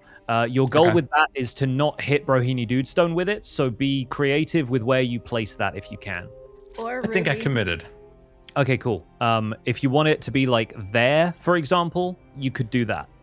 Oh, I didn't know I could move it again. I click. Okay, yeah, okay. Yeah. Yeah, if you Okay. click Ruby, on the tell Mr. Love Wizard not to Bro. hit me with that. if Wizard! for future notice, if we have any more spells like this, if you click on the little measurement controls icon Oh. there, you can click on that and you should be able to move around any of those that you have placed yourself. Just bear in mind Okay. that you need to click back on the token controls button again to start moving your character. Otherwise, you'll end up placing a bunch of templates and you won't know what's going on. I see. Okay, cool. Now I can do damage here. Yes, Mr. Wizard casts Shatter, and that's going to be a Constitution saving throw from these two creatures. So I'm going to roll that quickly now. Okay. The first one fails, as that's a DC 15. It got a 10. And the second one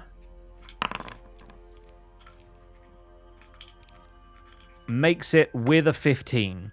So that one is going to take half damage, but that is the one that has already taken a bunch of damage. So go ahead in the chat, click on the damage box Big money, from big Shatter. money, big money, big money. Whoa. Oh, 15. that's good. Okay. Okay. 15. Wow. So this first Minotaur closest to you, you hear this thunderclap ring out across the valley. It echoes in the canyons, and splinters of bone fly off of both the Minotaur skeletons. The one nearest you is going to take 15 points of damage, and that's the first damage it's taken, but part of its ribcage just kind of blows apart. The other Minotaur skeleton is completely blown away, because it only had 5 health left, so despite having been... taking half damage from that, it was enough to finish that one off. So that one is now dead. Fantastic I hear him work. creaking around. It sounds like Grandpa Wizard. I never considered that he had a grandpa. It feels like he And- just spawned in. Is that everything for Mr. Wizard's turn? Yeah, that's it. Yeah. Fantastic. All right, moving on. We are back at the top of the order with Max Blunder. How high up are we? I'd say, how tall are these things? I don't know if it's going to give me a proper description of it, but I'd say you're maybe 20 feet up, 15, 20, something like that. Oh no. That's quite What's he high. thinking? Is he gonna Oh, dear. backflip? Backflip, grab him by the horns. Ruby, tell bro to catch him if he falls. He's gonna hurt himself. I'm not saying that.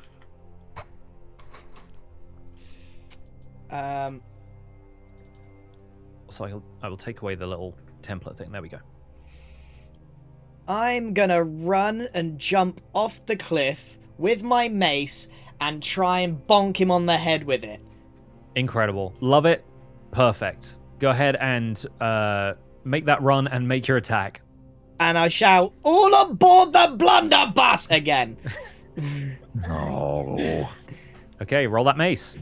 All right, here we go. Come on! Thank God we got rid of that luck. Max reaches the edge of the cliff and trips. The mace goes flying out of his hand, bonks the Minotaur skeleton on the skull, making that very kind of percussive, woodblock sound, and falls to the ground harmlessly. Max falls in the dirt next to it. I'm not getting on that bus. And Max, that is gonna. next time use the ladder when you're going down. I'm now gonna roll to see if that spooked the horses. Cocobats, can you draw that for his thumbnail? The horses also rolled a natural 1. I'm sick of this. my I'm so sick of this.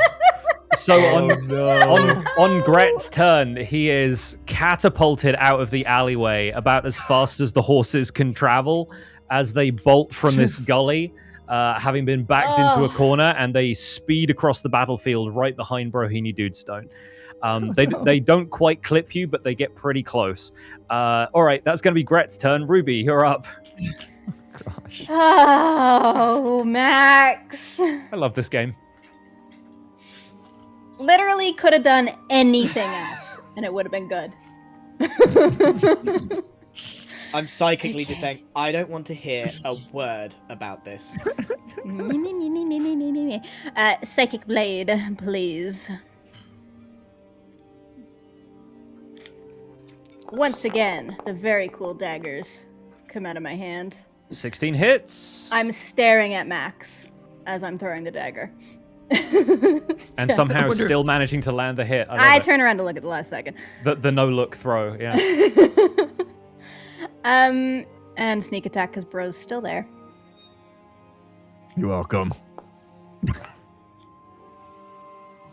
5 and damage. 2, 6. And I'll do the bonus again. Okay, you're going to do the bonus attack as well? Same thing. Just make sure we get some good damage in. Ooh, that might not hit. That'll hit. 16. Okay. Bless doing work once again. And a little bit of damage for the bonus. 6. Okay, so 6, 6, and 5 for a total of 17 damage. This thing, as with the previous one, is looking quite rattled by that. Yeah, it's sort of chipping bits and pieces of it away. That's good from Ruby. Anything else on Ruby's turn before we go to Bro?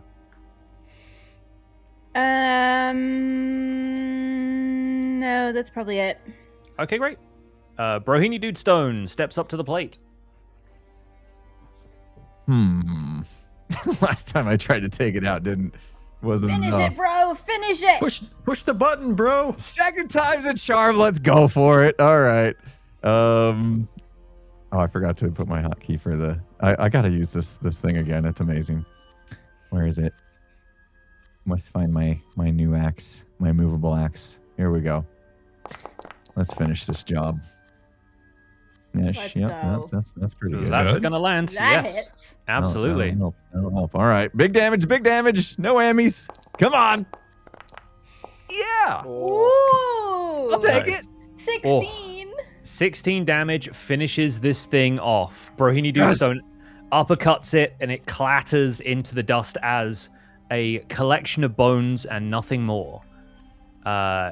We are out of combat, and the the horses continue to run around in circles as Gret frantically tries to rein them in. But yeah, eventually, after doing donuts for a little while, he manages to get the horses back together. Oh, Gus, you poor thing. I head over and pick up my mace, stand on top of the Minotaurs, and just say, another win for the blunderbuss. I'm gonna kill Nailed him. it. I'm gonna kill Oh him. my goodness. Wizard, I'm gonna kill him. You know, Ruby, we should tell him to. Oh. He fell asleep. Fall asleep. He did. He absolutely fell asleep. What's going on? Tired for you didn't do anything. I was the one taking all the damage. I'm just fine, by fell the way. asleep. Bro, we are carrying this party basically on our backs. Oh yeah, I mean that was nothing. I took a little bit of damage, but nothing like the days was my brother Stonrick beating me up on the daily. You know, I can take it. Super impressive. I would like to snuggle into Gus the horse. Gus And gratefully comfort him. accepts the snuggles, and you hear his heart rate slow down to an acceptable level. Max, says- have you picked up your ego? Can you get in the cart now? Got my mace right here. How did you know my mace was called Ego? Your mace is called Ego? Yeah? How did you know that? I think she was making a joke. It was a lucky guess. Um, Right. Mr. Wizard says that in his sleep. Easy. is there guys. anything on these Minotaurs? Can I have a little look around? Collections of bones. Some of them might make some interesting trophies, but outside of that, you've not got a whole lot you can loot off of them, unfortunately. Okay, well, I might as well take a little bone from my pocket. All right, you grab a Minotaur bone, and is everyone ready to hit the dusty trail once again? Yeah, as the wizard's sleeping, can I have a little rummage? Absolutely, you can. Please do. In fact, I was actually able to find a trinket table that I can roll on in Foundry, so we're gonna Oh, go ahead and- nice. we're gonna go ahead and roll that. I will let you have it for free simply because Mr. Wizard is asleep. Yeah, but I don't want the others to notice. Okay, cool. All right, then roll sleight of hand, and just for fun, we'll have Scar roll a perception check with disadvantage. Okay. Ooh, 14. God. I always 14 is lose pretty the good. spots. Okay. Perception. Oh, why am I missing it? Oh, here it is. Sorry. You got it. And then disadvantage. Disadvantage, yeah. Oh, yikes. It doesn't The matter. double fours. Yeah, no. Mr. Wizard sort of turns over in his sleep, giving Ruby the opportunity to fetch another trinket out of the bag. I'll say with a 14. I don't think that beats anybody's passive perception, although maybe Max's. Max is is getting Max's? bones right now. Yeah, if you do I'm it while putting a Max minor is... toe in my pocket. There you go. Very cool. All right, let's roll that. Ooh. Okay, that's the most bizarre description I have had from this thing up until now. A trinket. Yeah, I had Max highlighted, so it's going to show up as something that Max has, but I will reveal this to everyone. A wooden box with a ceramic bottom that holds a living worm with a head on each side of its body. It's a worm? There is a There's two-headed no way I worm. just got a worm. That's so lucky. With a face Also, on either how- end. Yeah, how do you know if Like it's a human got a face. What Not- kind not of you. face? It just says worm a head. face. It doesn't necessarily mean a worm head. Oh, that's William the Great. You're still asleep. Mr. Wizard says You're randomly in his asleep. sleep. He says In his sleep, he just randomly says it's William the Great. I want to know what he's dreaming about.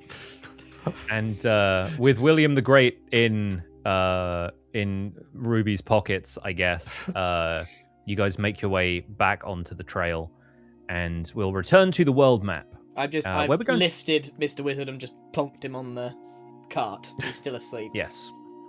We may Shatter as well- just tuckered him out and going up the ladder twice. He's shattered, He's some would say. shattered. We'll run a quick ad break here, just in case anyone needs to run to the bathroom, get refreshments, drinks, snacks, any of that stuff. I think mine just played. But God, this is a funny session so far. I'm so glad we got rid of your luck. That's why we do it, chat. That wouldn't have happened. It would have rolled it again. Yeah, and then it would have been a non-funny number, like Yeah. a 12 or something, you know. It would have taken away my funny moments. Yes. As I've if you've got a taken worm with 22 two hit heads. points of damage today already. Oh my god. You have a health potion on you could drink on the way.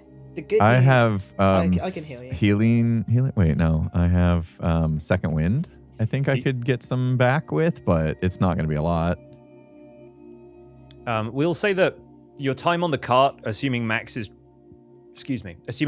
driving, you would have enough time to take a short rest, Okay. and that would allow you to roll some dice to see how much you can heal up in about an hour's worth of Broken have travel. a nap too. Everybody's having a nap. Yeah, Okay. it's not quite enough for a long rest, and I think honestly the cart is not comfortable enough to have a long rest while it's moving.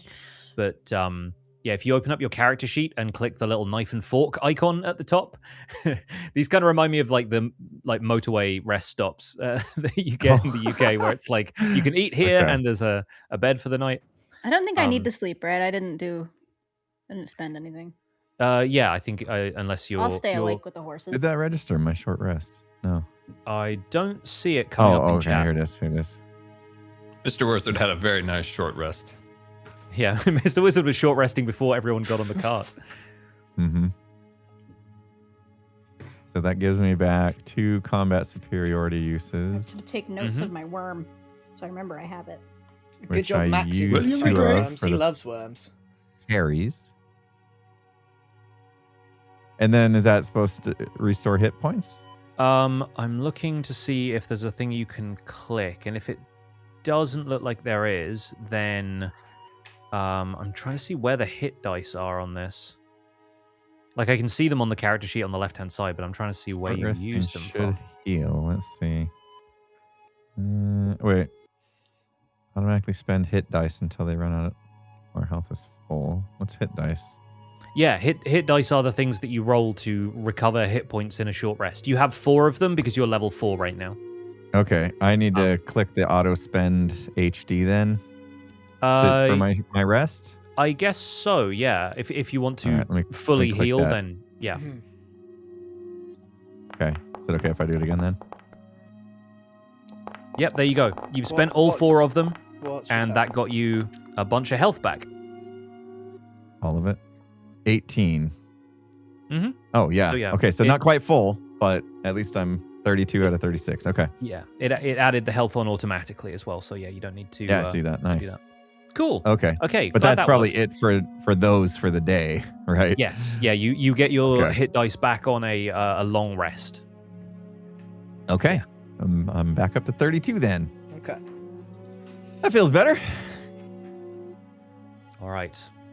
If we're ready to continue, Mr. Wizard does have a long backstory for that worm at some point. No, there's you don't There know is- I have it, sir. On the There way is- there, I've been silently thinking about how calm Gret was that entire encounter. 2 And giant skeletal monsters, and he was just cool as a cucumber. but the horses not so much though. No. But yeah, you finally make it in towards this distant realm of tents, and I think, Max, you start to get a familiar sense about this place, and improbable though it seems, you see familiar canvas. You see like the like little sideshows and stalls and things that would have been set up at the Circus of Wonders. And I want to ask how Max is feeling as you see some of these things that have been familiar to you in the past, but kind of lost to you more recently. Max is now. Are we in the cart still? Yes, yeah, you guys are in the cart. I'm gonna just ask Gret to take over for a minute, and I'm gonna sort of hop down and sort of like I'm in a bit of a dream, just running my hands along the tent fabric and just feeling it. And it's been a long time since Max has seen any of the circus, and he's just trying to rack his brains of whether this is the Circus of Wonders or if this is some kind of illusion, because it all seems very familiar to him. But something's not quite right. You wander along in this kind of dreamlike contemplative state, remembering the time that you spent, your sort of formative years, learning a little bit of the craft of a cleric and trying to style yourself into who Max is now. But something about the adventuring life still calling to you eventually decided to part ways with the circus and crept off one night. That was maybe sometime before the party found you in the tavern in Strawborn, but Max has been away from the circus for, I would say, probably like over a year at this point. Does that sound about accurate to you? Yeah, year and a half, year 2 years approaching. Not quite sure how long it's been. Yeah, but long enough to try and sort of cut his teeth in the outside world a little bit, and independent of this sort of society that has cared for him, but has always tried to impose their ideas on him, impose their kind of structure on him. But yeah, like the tent fabric feels solid, like everything feels real. There's nothing illusory about this. If you would like to roll any of the skills on the sheet, there's a bunch of stuff that you could roll that might give you more information, so I'll kind of leave it up to you if you want to roll like investigation or insight or even arcana or something like that. What I really want to know is this the real Circus of Wonders? So I guess I want to look insight, maybe? Yeah, I think insight makes sense. Because it's something I already am familiar with. Yeah, I think insight is more about reading people, so I guess yeah, maybe so maybe investigation makes more sense. Yeah. Okay. Oh yes. Now you roll. There we go. That is a heck of a time for a nat 20. Very good. Yeah, you hear as you kind of the cart sort of rolls by, and people aren't paying a ton of attention to you. Like, you don't seem to be kind of hostile like newcomers or anything, so everyone's just sort of expecting odds and ends of people kind of to drift in here and there. You spot a few people who you know aren't with the circus, like you would recognize faces, and they don't seem to have the same kind of like upright posture and sense of like nobility and the sort of austere face of the circus that gets put on. But you definitely see people kind of walking to and fro who, you know, maybe that's, you know, such and such person, but like a year or two older. Maybe a couple of people have grown facial hair that couldn't before. A couple of people cut their hair. A few people like longer hair, different outfits, different posture, but they are definitely the same people. You start to pick out faces in the crowd, and you start to like look around you and think, yeah, no, this or that performance would be set up over here. Like the bards would definitely be kind of tuning their instruments up in this tent there, and everything seems like it's falling into place. This is somehow, and you've no idea how it's ended up here, by the same magical catastrophe that the rest of you have. The Circus of Wonders is right here. Okay. I believe in my inventory I have a costume. Yes, you do. So I'm going to try and disguise myself by changing costume and maybe doing my hair differently so that I'm not instantly recognizable. Great. Love that for you. Describe the costume. How does it look, and how does Max restyle his hair in this moment? It's basically the same as what he's wearing, but blue. Okay, cool. He's pulled his hair back into a man bun. Mm-hmm. And he's just got some sort of dye and covered up the marks, his Goliath marks. Right, okay, great. That was going to be my next question. Everybody else sees Max prepare himself this way in the cart. I don't think there's a whole lot of getting around the fact that you guys are traveling together and Max is doing something that would probably take up a little bit of room and, like, you know, stretching and pulling off clothes and stuff. How does everybody else respond when they see Max doing this? I do makeup. I could have helped you with the makeup. Yeah, if you won't mind, could you get the bits around my neck? They're a real giveaway. Yeah, you got Quite like the hair, Max. Shaped like a four-leaf clover. Just that hair really suits you. Lucky. Got it. Don't worry. I don't really want to talk about it, but me and this place have history, and I didn't leave on the best of terms. I'm not wanted here. You were in the circus? Can't you tell? Oh, that's where that smell came from. Well, judging by your last couple backflips, I'm not sure I could tell. I'm a natural acrobat. Have you not picked this up? Why do you think I keep doing backflips? Well, you keep trying backflips anyway. Natural Can you is get not us a the deal word I with would the- use, but Do you like peanuts? Peanuts. I'm ignoring Mr. Wizard. do you think he's not an Oh, is he elephant? still- Max is talking. unusually somber now Hmm. and serious. Max, you need somebody to go with you. Are you in danger? We're No, all in a no cart danger. together. No danger. Okay. Let me know. I'm all healed up. I'm ready to fight again.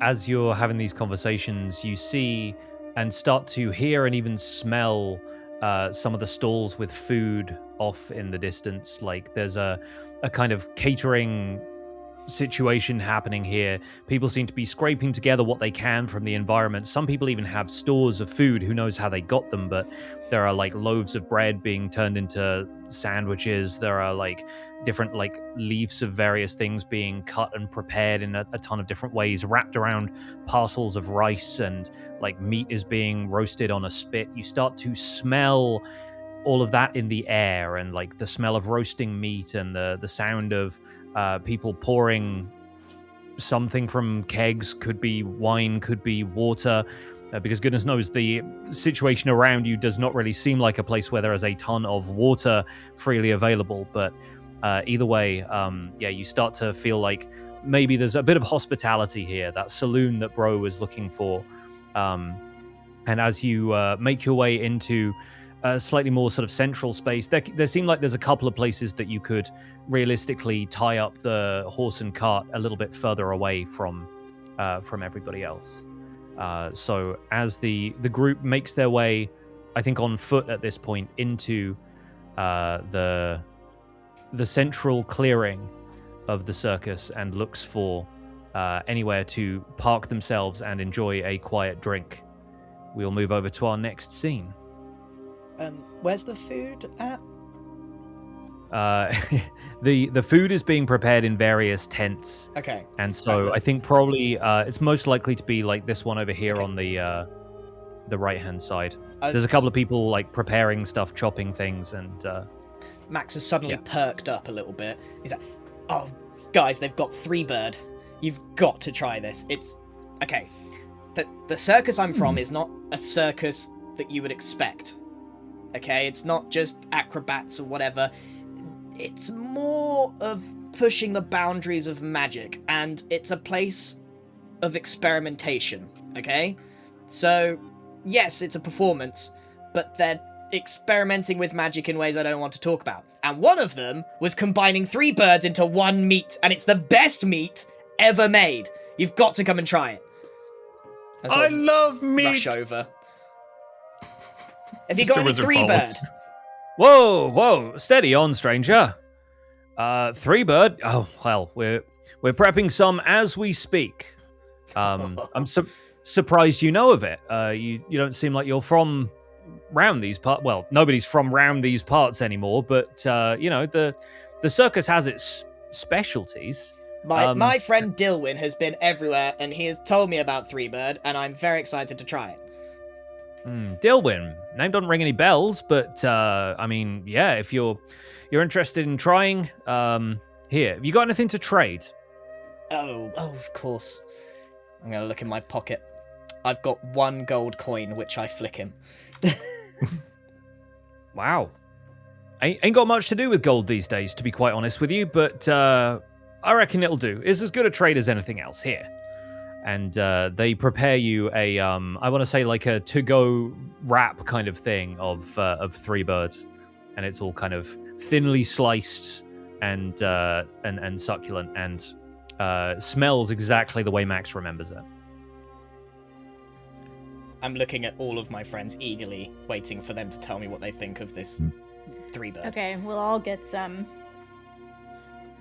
Get some for Greg, too. This is delicious. Now. Yeah. What Three Birds is it? A mockingbird? A duck? Yes. Oh. Turkey, duck, and chicken? It is turkey, duck, and chicken! Why do you know that? Oh, I know my meats. Bro dude knows protein like nobody else. And the folks preparing it say, "Yep, that's right. It's turkey, duck, and chicken." And good thing we got these stores that seem to have come with us to, well, whatever this place is. Here, if you know anything about the world outside, have you been out there to any of the other islands yet? No, we've kind of woken up here. I'll be honest. Number 1 on my list was meat. Number 2, finding out where we are. Well, you've done number 1. Ale. So if you happen to find out where we are, that's valuable information around these parts, and I expect Langley, the ringmaster, would probably have a word or two to say. Langley? Max, you would know Langley as the master of ceremonies or ringmaster or, head scientist, basically, like the lead researcher, the creative director of the Cirque de Marve, and she is a tough customer.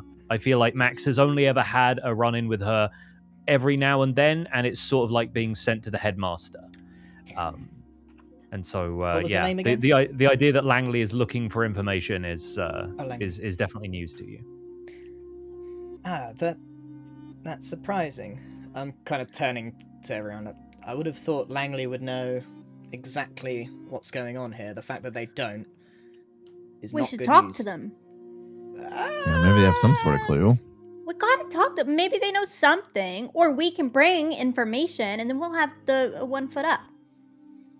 Can I just hang out by the tent over there and eavesdrop? Absolutely, you can. Oh, he's bashful. I've never known him to be shy. He's normally whatever the opposite of shy is. Guys, ever since we got here, Max, you've not been yourself. Is everything okay? Yeah. Okay. I dare say this whole place has been turned upside down some, and that includes the folk. Is Langley around here? I don't think any of the rest of you would know who Langley is, so if you want to make a perception check, you can, but it'll take a little bit. Langley. Max can make a perception check with advantage.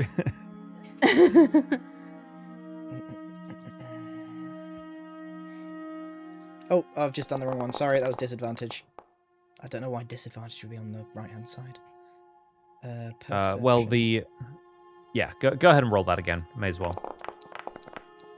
Watch me get lower. Yeah. It was Unbelievable. That'll do it. Well, I think honestly, even with a 12 or a 13, whichever one of those we want to take, you're able to spot Langley up to the north of where you are. She is outside the largest of the tents, and is the one in a top hat in the center of this sort of group, and she's sort of going around and chit-chatting with a couple of people and seems to be inspecting their work, making sure everything is ship-shape, making sure provisions are being handed out fairly, that kind of thing. So, look, you can't miss her. She's the only hierarchy in the Circus of Wonders. Taller the hat, more important the person. Find the tallest hat, you find Langley.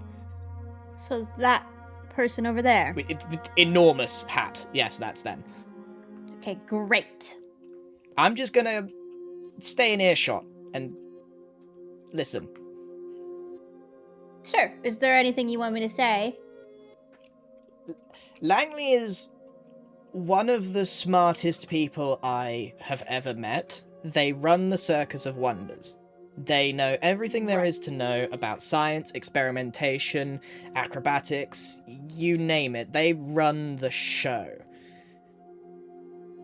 I would be surprised if they couldn't tell you something, so just try and find out where we are. Cool.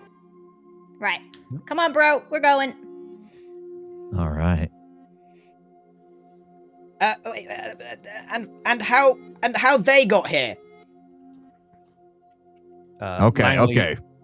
Langley sees the two of you approach, sort of immediately turns on her heel. She's wearing kind of like decent-sized leather boots, has a red, sort of dark, almost like Circus-y ringmaster's suit, but like a very stern expression, and, as Max said, an enormous hat. Big kind of stovepipe top hat kind of situation. I'm talking Excuse me. like comically large. Like it looks like it should fall over at all times, but it doesn't. Yeah, she turns as Ruby and Bro approach and says, "Oh, you're not one of mine. What can I help you with?" No, we're not one of yours, but we just had some lovely 3-bird thingy over there. We were wondering, we've landed here as well. Do you know anything about how everybody got here? Well, for one thing, I'm glad you're enjoying the 3-bird. I'm glad they're just giving that out to anybody who wanders into the camp, but no. We traded. Well, as long as you traded, that's something, I suppose. As for how we got here, well, your guess is as good as mine. Magical catastrophes tend to be this way. There is no fingers that we can really point. It's more a matter of what we do now we are here. Are you at all interested in helping my research team, perhaps studying the place? There are certainly the greatest minds that we can conjure here at the Circus of Wonders, but even they seem to have fallen short lately. Oh, yes, I know just the guy. We have a wizard friend. He's really smart. Don't let him speak to you, though, because you'll think differently. But he is really smart. You gotta trust me. Yeah. Speaking of, here it comes. It's him. He will deserve Big like summer this. blowout.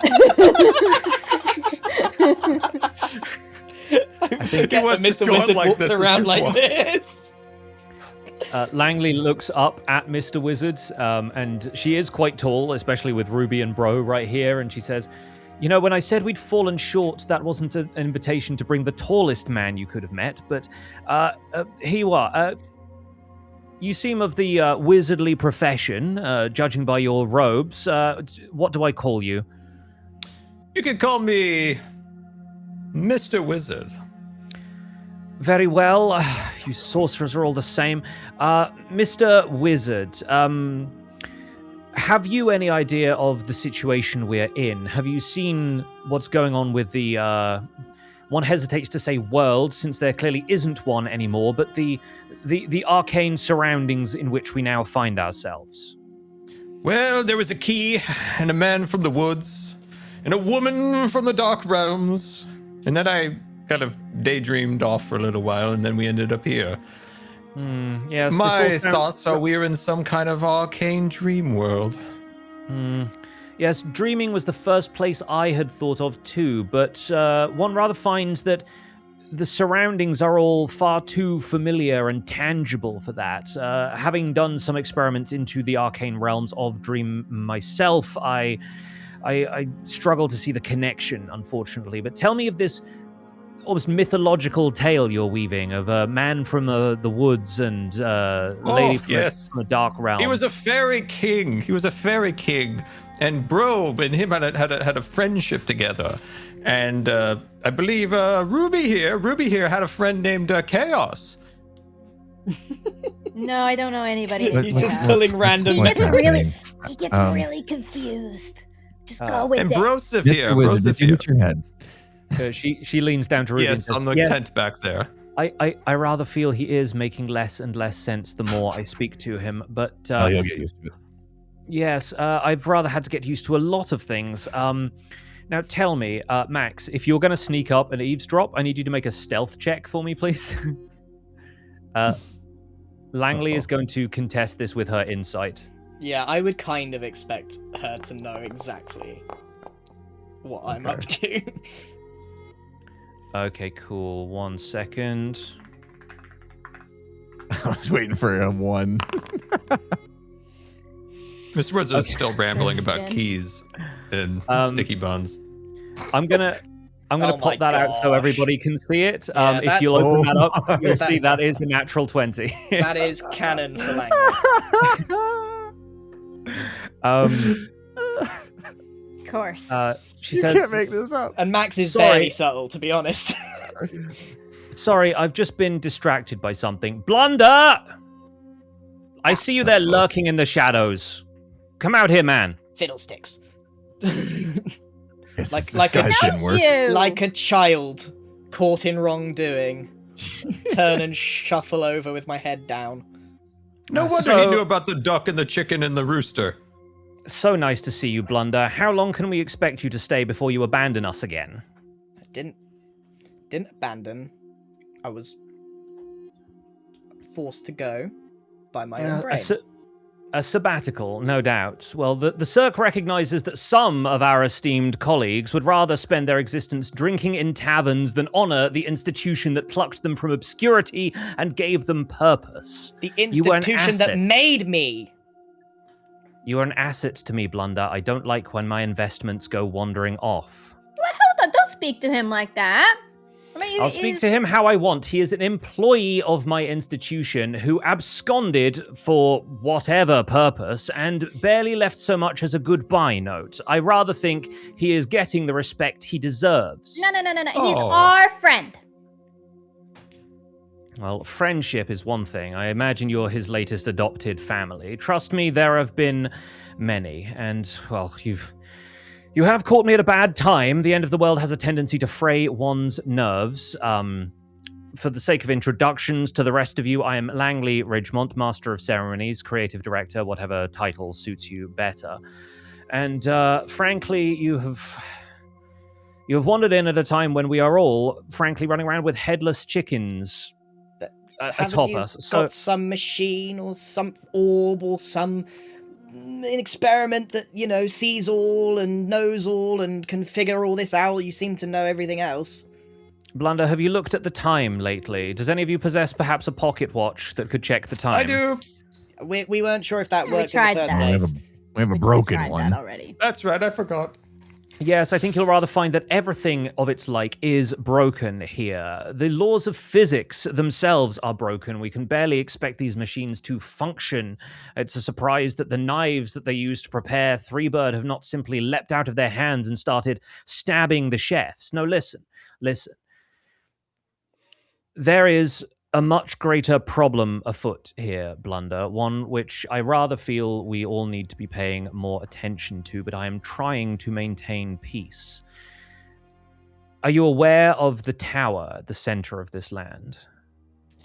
Blunder takes his ridiculous man bun out and shakes his hair and starts wiping his marks back into existence. Yes, we can Yes. cease the charade. Yes, very, very good, very good. Yes, I've seen the blimmin' tower. But out of everything, the circus, you must have been hundreds of miles away from me. How have the two of us collided? Hundreds of miles away from you, Blunder. Why? Do you suggest that you were perhaps at the epicenter of this magical catastrophe? I was in Mythreach. I believe that was the epicenter. He was kissing up to the Fairy King, I'll tell you that. Do you mean to tell me this nonsense your friend has been babbling is true? You met the Fey King, and Yes, he was responsible for whatever has happened to the rest of us. kind of a legend, not gonna lie. Yes, I can see that you're traveling with plenty of legends. Why, thank you. Wizard's smart. You just got to get around some of the, stories. I Yes, still well. believe that the Fey King was on a good path. I keep hearing to the contrary, but I believe that we did nought wrong. What happened was it was interfered with. No, the shadow, they were working together. You're I silly. don't think they were. I don't think they you were. trust authority way too much. No, We I should don't never think. trust- I don't think trust there that was key. any collusion. Look at Langley. I was like, we were with the Fey King. The Fey King had his own agenda, and it was interfered with just as he was about to open. That's The- that's not true. Torment told you what happened. I'm really conflicted. Who is this I don't know who to trust. Torment, and should we be trusting somebody so No, you should. unfortunately named? A name like that, you shouldn't. Right? End of story. Fey King. Now that's a trustworthy name. You know. Okay, trustworthy or not, he was right. I believe the last time I checked, the Fey King's name was Oberon, Yeah. or at least that's the name he uses publicly. The Fey are always so distractedly, they waft on the winds of fate. They tend to obscure their names and use aliases. You know the like, I'm sure. Yeah. It was confusing. But no, I rather think that if you were in the Fey King's, let's say, employ, then it seems like whatever he had planned, this probably was not it. I don't see him lording in a central tower over everybody in the land. Instead, we have the Lich, who has been sending waves of undead against us, and we've been holding out and doing our best to do what we do, entertain, investigate, but the shambling hordes have not been great for morale, Blunder, and those of us with radiant magic that can drive the undead back have been at the mercy of all the wild magic that surrounds us. Things have been getting volatile, and I don't like when things get unpredictable. No, I know. So, how do we take care of a lich? He's With knives. a very powerful magical user. I don't know for Knives. certain. Frankly, I don't know that I can trust you with the information that I have on him, scant though it is. You rather need to prove yourself to me, Blunder, and this has not made the greatest first impression. Well, you should have seen us take down 2 minotaurs earlier. Well, that wouldn't have done anything for his reputation, but we did get it done.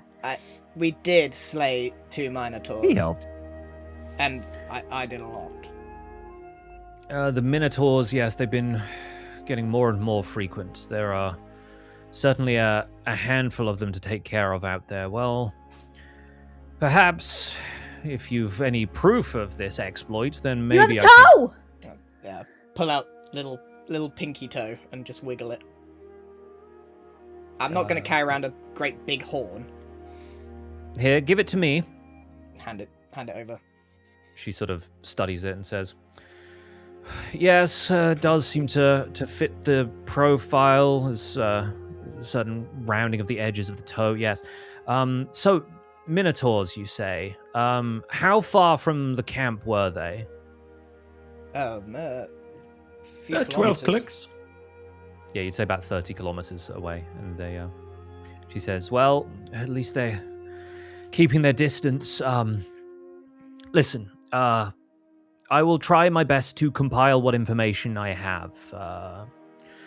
In the meantime, you know the people here. Go and fraternize or whatever it is you do, and perhaps meet me back here in... give me 30 minutes, if you can count that in your heads. I know the timepieces are all broken, but perhaps we can sort something out here. You as a free agent perhaps have a little bit less responsibility than I have in keeping order around here, so perhaps you can do some field research for me if you're keen. Langley, Yes, Blunder. are they here? Who? Mum and Dad? No, they parted company with us some while ago, and before all of this. For all I know, they may well be here by the same freak accident that brings you and I together despite being hundreds of miles apart. But, yes, no, I'm afraid your mother and father have not turned up within our company. Okay. Guess we'll go and shuffle along. Well, you might also drop in on your old mentor. You'll find him in the gallery.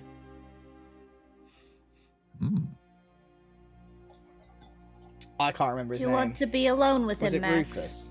It was Rufus. It was yeah. Rufus, yeah. You can remember his name. Yeah. You did it just then. You did. Okay, so Mr. I Wizard Max, does you want to move go over to talk Langley real to quick. Rufus? We could go investigate some of their ale. No, you're going to meet Rufus. Okay. Suddenly Max has perked up a lot. What was Mr. Wizard saying to Langley before she... Langley, quick question before we scatter. Yes, Are spyglasses as expensive in this realm as they are in Oh, the for past God's realm? frankly, I haven't seen one, but these days, what is money? People are willing to trade. If you happen upon a spyglass, I shall be certainly interested to see if I look through it and am able to see out the other end with all of the other machines that have been failing on me. But keep an eye out for a spyglass then. I will. As Mr. Wizard walks away, he does take his wand and pokes the top of the hat, and the hat tips off. And he runs off. Oh, and yeah, she kind of That's scrambles and crazy. immediately kind of pulls it down harder on her head as the group of you walks away. He takes I off. lied. You don't get used to him. Sorry. All right, so Lead is the the way, group Max. is the group traveling together? Yes, I'm Yeah. taking Yeah. them with me. Right. I don't have a scene set up for this or anything, but the gallery is, and Max would know this, a long tent that almost feels like a museum wing as you enter. There are seats either side of a central strip of rolled out carpet facing outwards towards the walls of the tent, and arranged along each wall is a series of painted portraits of various former members of the circus. Some of them suspended from like freestanding rails, and some of them are propped up on easels. A figure stands looking at one of the portraits. It's a young man, probably only a couple of years older than Max. You don't recognize him. It looks like maybe he was somebody who joined the circus after you left. Who are you? I'm Divan. Who are you? Max Blunder! Surely you've heard of me. I've heard of you. Not many good things were said, I'll put it that way. They told you about my backflips though, right? Yeah, they told me about the backflips, high dives and things, wasn't it? And obviously half Goliath, half halfling. That's ringing a bell. Yeah, well, don't need to bring that up here. Right, so where's Rufus? Oh, you're here to pay your respects, eh? Respect. He's down the end here. I'll give you some space. And this man who's introduced himself as Divan walks out. Where he pointed to, there's a portrait at the end of one of the rows that shows Rufus at about the age you knew him. It looks like he actually posed for it himself outside of one of the tents of the circus, but the light from presumably a fire nearby is casting this long shadow onto the canvas behind him. It's a very lifelike rendition, but the artist has been kind to him, has been softening some of the lines and wrinkles, the bags under his eyes. The rest of the scene is rendered with this same eye for detail, and even the fabric of the tent looks true to life, brush strokes layering to show the tight weave of the fabric. A little plaque below the portrait says, Rufus Merriweather, 1084 to 1192, a brush with life. Max sort of silently walks up to the painting and just puts a hand on the frame and stares into the eyes of his mentor, friend, and father figure in his life. I'm so sorry, Max. It's just like him to die without saying goodbye. At least the artist was kind to his face. I'd like to point out that Rufus was a very true to his name, like very happy and smiley, and I just imagine this picture with a really goofy grin. Yeah, he's definitely got like a characteristic smirk. Yeah, and even at the advanced age that he was, it's very kind of he's got like a wry expression, like he knows something you don't.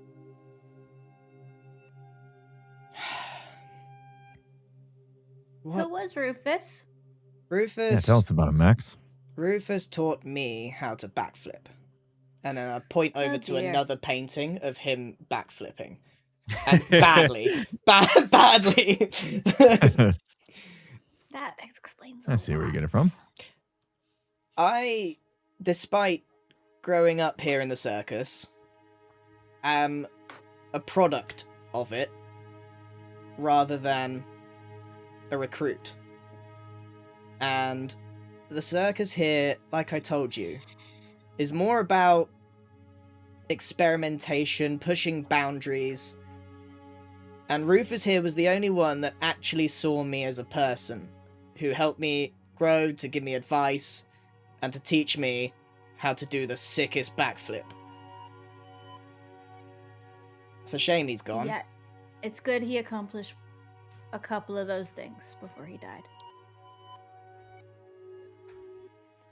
I sort of stand stark upright, salute, and attempt to do a double backflip in his honor.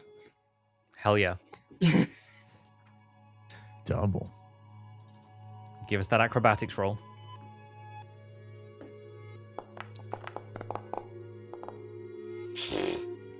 14. Hey, it's better than usual. Yeah, it was Yeah. about to land on 2. You really pulled it out for this occasion, yeah. With a 14, I think you pull it off, but then you look up at the canvas and Rufus has this expression. The expression hasn't changed, but you see something behind his eyes, and it's an expression he had often when he was happy with you, but you could always tell he knew you had more to learn. I just wish I could speak to him one last time. I was so excited for you all to meet him. He's like none of these guys. He's just as smart as them. He experiments, he pushes the boundaries, but he hasn't lost his humanity like some of the folk here. He sounds Did great. he like 3 chicken? He made 3 chicken. Oh. Wow. Legend. As you all look at this canvas, I'd like you to roll whatever skill you would like to appreciate art. But pick a skill from the list of skills, and we'll make it fit this moment in whatever ways we can. Okay. History.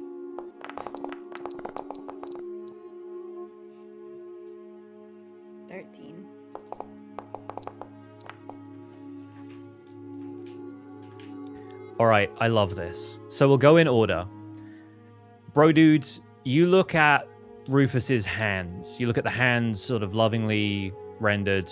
They're kind of like behind his back a little bit, but you can sort of see them in the context of this portrait. And his hands are kind of clasped together, but in a way that shows off like the fingertips and stuff. And you can see that like he almost has a workman's hands. He almost has like, you know, the hands of somebody who would try anything.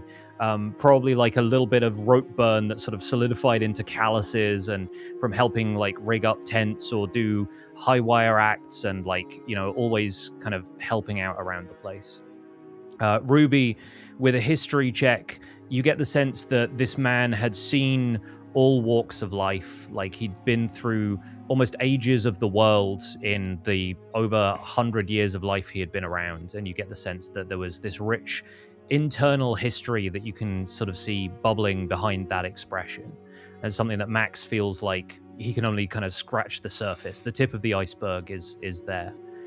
Mr. Wizard, I think you see eye to eye with Rufus as somebody who was a master of his craft in a way that Mr. Wizard probably is when he's like can string a sentence together and remember the spells in his spell book. And you sense this very deep like knowledge within him that, like Max is saying, it's sort of a shame that you never got to meet him and have a conversation, because it feels like you could learn a lot from each other.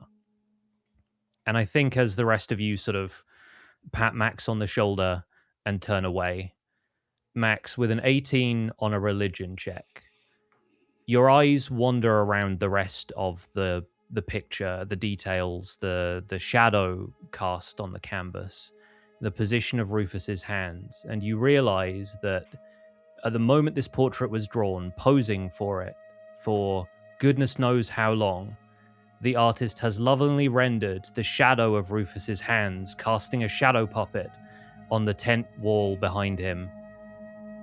And it is the shadow in the form of a duck.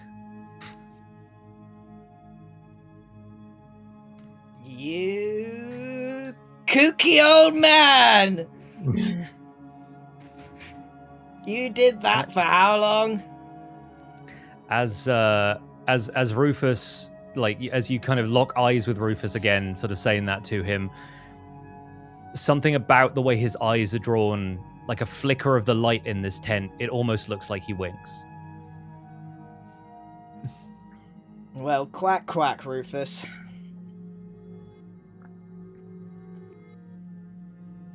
What does quack quack mean? Doesn't matter. They must have had their own language. It's carny words. Circus people, Ruby. They say weird words. I mean, this place has all kinds of machinery and things, but I wouldn't want to tamper with any necromancy just to speak to him. I don't think he'd like that. He'd probably be angry. Well, I would like to know how it happened. I'm gonna go and look for Devon. As you leave the tent, you hear in the distance panicked cries and yelling voices. And as you cast your eye through the tents in the distance, you see figures stomping through with swords drawn, shambling with rags draping around them, and an enormous shape moving through the crowds of tents as people back off, and the sound of swords and clashing of weaponry and armor is heard. You hear a voice raised above all of it. Langley is calling everybody who is capable into battle. And you hear, "The Lich's minions are here! Everyone who's capable, round up!" And we're going to run a quick ad break, and then we're going to get into another encounter. Oh boy. Perfect. Scar went super blurry for me. Anybody else? Yeah, Yeah, he did. did. Reset your camera, Scar. All right, going out. He he wanted to look like a painting. He wanted to honor Yeah. Rufus by being I'm a... glad it wasn't So just me. I was bad. trying to fix it myself. Is that back? We're back. Am I back? Turn it off for a No. while. It's definitely on your side though, because it's not just an OBS. Try now. Definitely not. Might be a leave and Okay. rejoin situation. You were last, so it should just put you in the same place. I'll throw off all the stuff if I leave. No, I don't think you will, because you were the last to join. Oh, Yeah, okay. I think you... You're safe. Wait, maybe there's something about being the last to join, because last time it was Grian. Oh yeah. Lost And join still gets the blurry, lost right? connection. Yeah, it looks like it. Oh god, that Yeah. was nerve-wracking. Like trying to come up with all your backstory stuff on the fly. No, you I don't did remember great. it Like all. that was tremendous. Like you did phenomenally well, dude. I like Threebird as an invention. I think that's wonderful. Ah, he's back. There we go. Hey, there he is. Yeah, Threebird. I just kind of wanted to push that the circus is like, it's like if scientists were performative. Yeah. Yeah, it's like we've sort of talked about it as a combination of like the Cirque du Soleil and Shaolin monks and like a bunch of different sort of institutions, but it's also like this like maniac workshop kind of thing almost. And yeah, they're sort of pushing the boundaries of things, whilst not ever being part of like the wizardly arcane. It's all in the books we have to study. They're like the type of people who get their hands dirty. I'm going to reset everybody's position to further down in this arena because there's a bit more we can do here with this. Yeah, great. All right, I'm going to reveal the combatants. Oh, no. Who are up here in the... how do I do the... There we go. In the top left. Right. Wow. Is it a skeletal basilisk? That, my friend, is what in the trades is known as a bone naga. You ever play Twilight Forest, the Minecraft mod pack? They have a naga in their like maze kind of thing. It's just like a giant snake. This is a bone naga. It's that, but skeletal. Oh, thank goodness you have that radiant spell, Max. Oh my god, Mr. Wizard's panicking. It's a snake. It's his Achilles heel. Max is surprisingly calm. He said, if Langley's fighting, we're going to have a great time. And with that, we're going to get into initiative. So everybody, please go ahead and roll that. I'm rolling for a lot of things and a few people, so... 14. 4. Scar. Wait, he saw a snake. What can you say?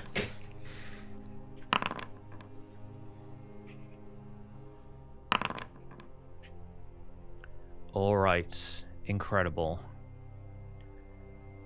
Whew. So we got a lot of stuff to take care of here because there are a lot of people, a lot of moving parts.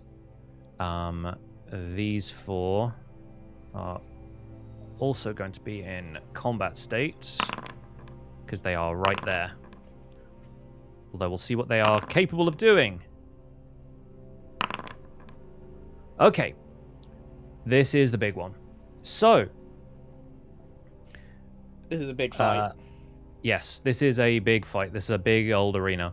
And so as these undead lurch into the camp, you see what seem to be kind of skeletal warriors with like almost like frosty energy emanating from their swords. You see a bunch of skeletal archers, some of them with arrows already knocked in their bows, and this enormous bone naga, a skeletal snake-like creature with a mandible jaw that's kind of like hissing and rattling as it goes. And we are going to start at the top of the order with one of the whites, who is going to be up here, and he's going to make a move in towards, with a speed of 30 feet, these unfortunate people gathered around the campfire here. He's going to attack this first guy, and I'm going to try and make these quick so we can get to the players. That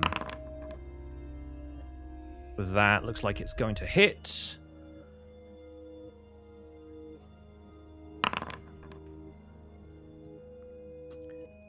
All right. He deals 16 damage to one of the guys over here who's immediately bloodied by this attack. One of the people who's just like a regular circus performer. Let's see. We move on to the next white. I think this white is going to make its lurching steps out 30 feet towards the party, but is unable to get any further than that because that's the maximum it can move. It's got its sword out, but is reaching for a bow that it has slung over its back.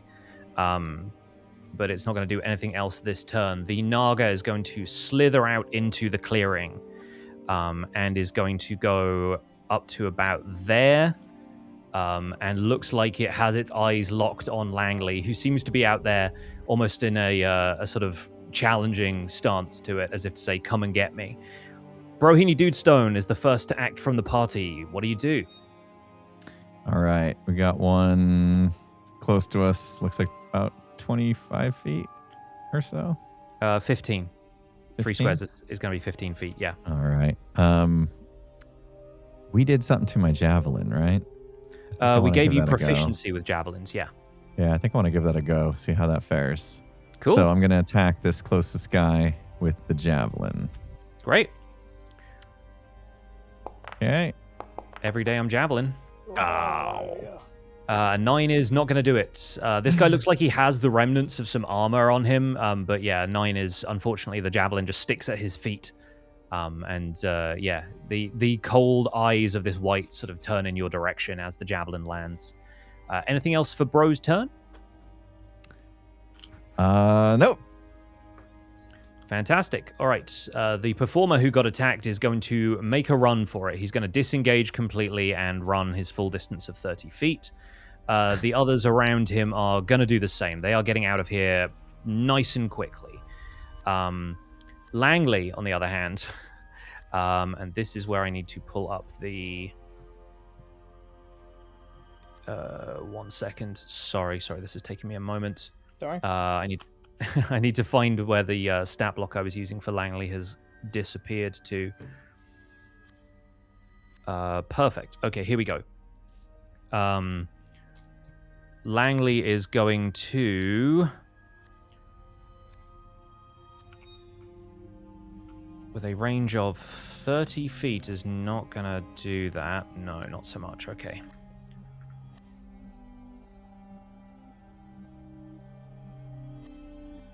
.30 is like that. Yeah, okay, cool.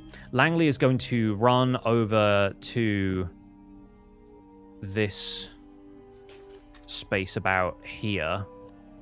Still trying to keep as far away from the Bone Naga as she can. She is going to cast a spell. Okay, great. Langley casts a spell called Tasha's Hideous Laughter. And this thing is going to have to make a wisdom saving throw. Which it fails. Okay, great. The Naga coils up and seems to be like shivering and shaking. If you didn't know any better, you would assume that it was just laughing uproariously, but in this sort of rattling skeletal way that nobody can quite understand. But the Naga is, at least for the moment, incapacitated in the center of this clearing. So that's happened, and I don't know where the symbol is. There we go, incapacitated. Great. And that's going to last until Langley's next turn. So the Naga seems to be at least taken care of for the moment. Moving on to our other performers, who are once again going to absolutely leg it out of there. We're on to Ruby.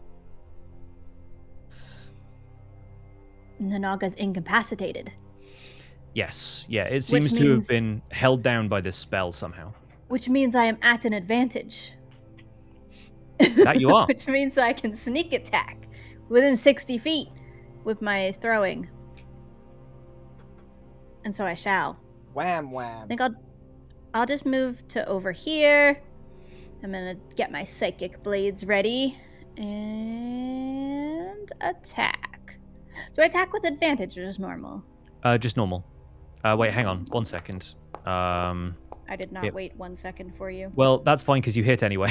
Roll that again just to see if it's a crit. Because I think, yeah, if it's incapacitated, you might get advantage, like it's prone, basically. Okay, I'll roll it. It's the same thing. Nice. Okay, that definitely hits. So go ahead That's and 4 hits. deal your damage. All right, here I go. Big money. 9 plus sneak attack. 5. And I do believe I'll do my bonus attack. So 2 daggers. Is this one advantage? Yes.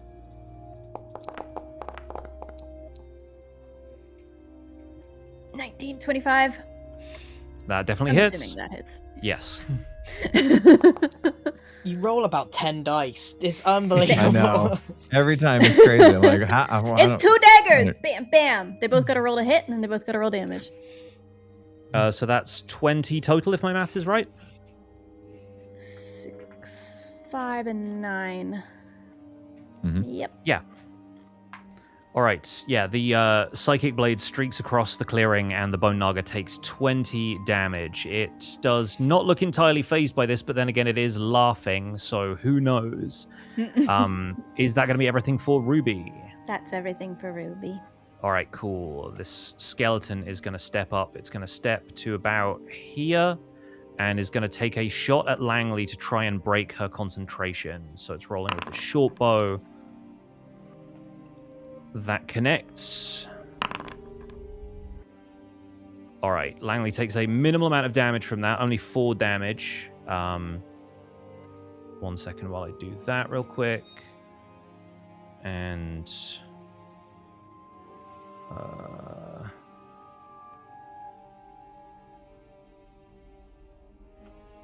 yeah, I can drag that there, and that will be helpful.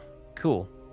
Okay, so she only takes 4 damage, but she is going to have to roll a Constitution saving throw to make sure that she doesn't lose concentration, and she succeeds. Okay, great. That's good for everybody involved. The other skeleton is going to walk forward and make the same move, rolling to hit with the short bow. That is also going to beat Langley's AC, I think. Yes. So that's a little bit more damage to her. All right. 9 additional damage and another Constitution save. And that time she rolled a natural 1, so she loses concentration on the spell, and the Naga sort of slithers, shivers, and gets up again, and starts to continue its crawl towards her when it's its turn. Okay. Fantastic. We are on to Max Blunder. Okay, as is true to form. 30 foot. How far am I from Langley? Langley is right now, 45 feet from you, yeah. 5, 10, 15, 20, 25, 30. So I'm going to go here. Mm-hmm. And I'm going to bless up. But this time I'm going to consume a level 2 slot. Okay. So I should be able to bless up 4 people now. Yes, so that's the 3 party members and Langley as well? Yes. Awesome, love it. Not Mr. Wizard? Or is it I can't bless myself, or what's the deal? You could bless yourself. I'm gonna bless up myself. Yeah, Wizard is just about within range, I believe, but yeah, like you can do that, that's all fine. And if I select everybody, I should be able to apply that. And because I'm concentrating, as a bonus action, I'm going to teleport behind my party. Okay, cool. You're going to use your Cloud Step? I'm going to use Cloud Step. Nice. Because I don't want my concentration broken here. Where would that be? Where is this part of the game? Where do I find the resource for Cloud Step? That will be in features. It's right at the bottom in other features. I see it. There we go. Yeah. Usability. Okay, so I can teleport 30 feet away. That's 40. Is it 30? It's 30, right? 30, yeah. So I'm gonna step behind my party here. Nice. How does that look as Max sort of disappears and then reappears? He sort of twists into a tiny little space, a big cloud appears, and a cloud version of Max Blunder backflips, and then poof, it vanishes. Nice. Stylish. I like it. All right, fantastic. Is that everything for Max's turn? That is everything. All right. Good stuff. Okay. The skeleton is going to walk up towards the campfire, and he's going to shoot at the one remaining person who hasn't been able to move yet.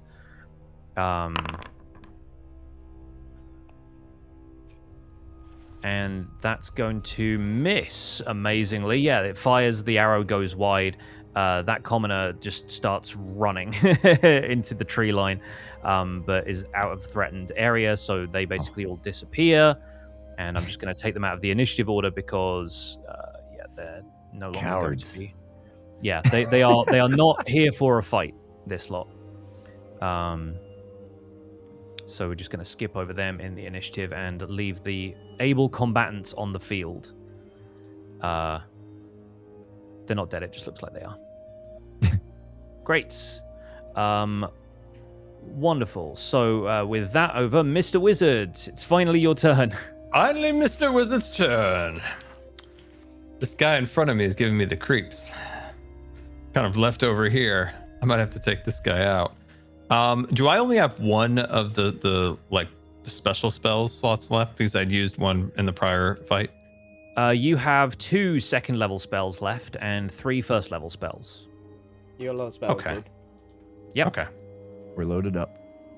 Okay. just looking at I think I will save those for the big guy when I attack him, but I'm worried about the guy in front of me. So Mhm. I think I'll hit him with Ray of Frost, the guy in front of me. Okay. Oh, bro. I don't think you'll That hit was him a with Ray of one. Frost, actually. Oh. The Ray of Frost streaks off. I think on a critical fail, it just kind of rebounds off a nearby rock and turns a patch of grass into ice. But unfortunately, that is not going to deal any damage to the white in front of you. Oh dear. Isn't Langley supposed to be blessed?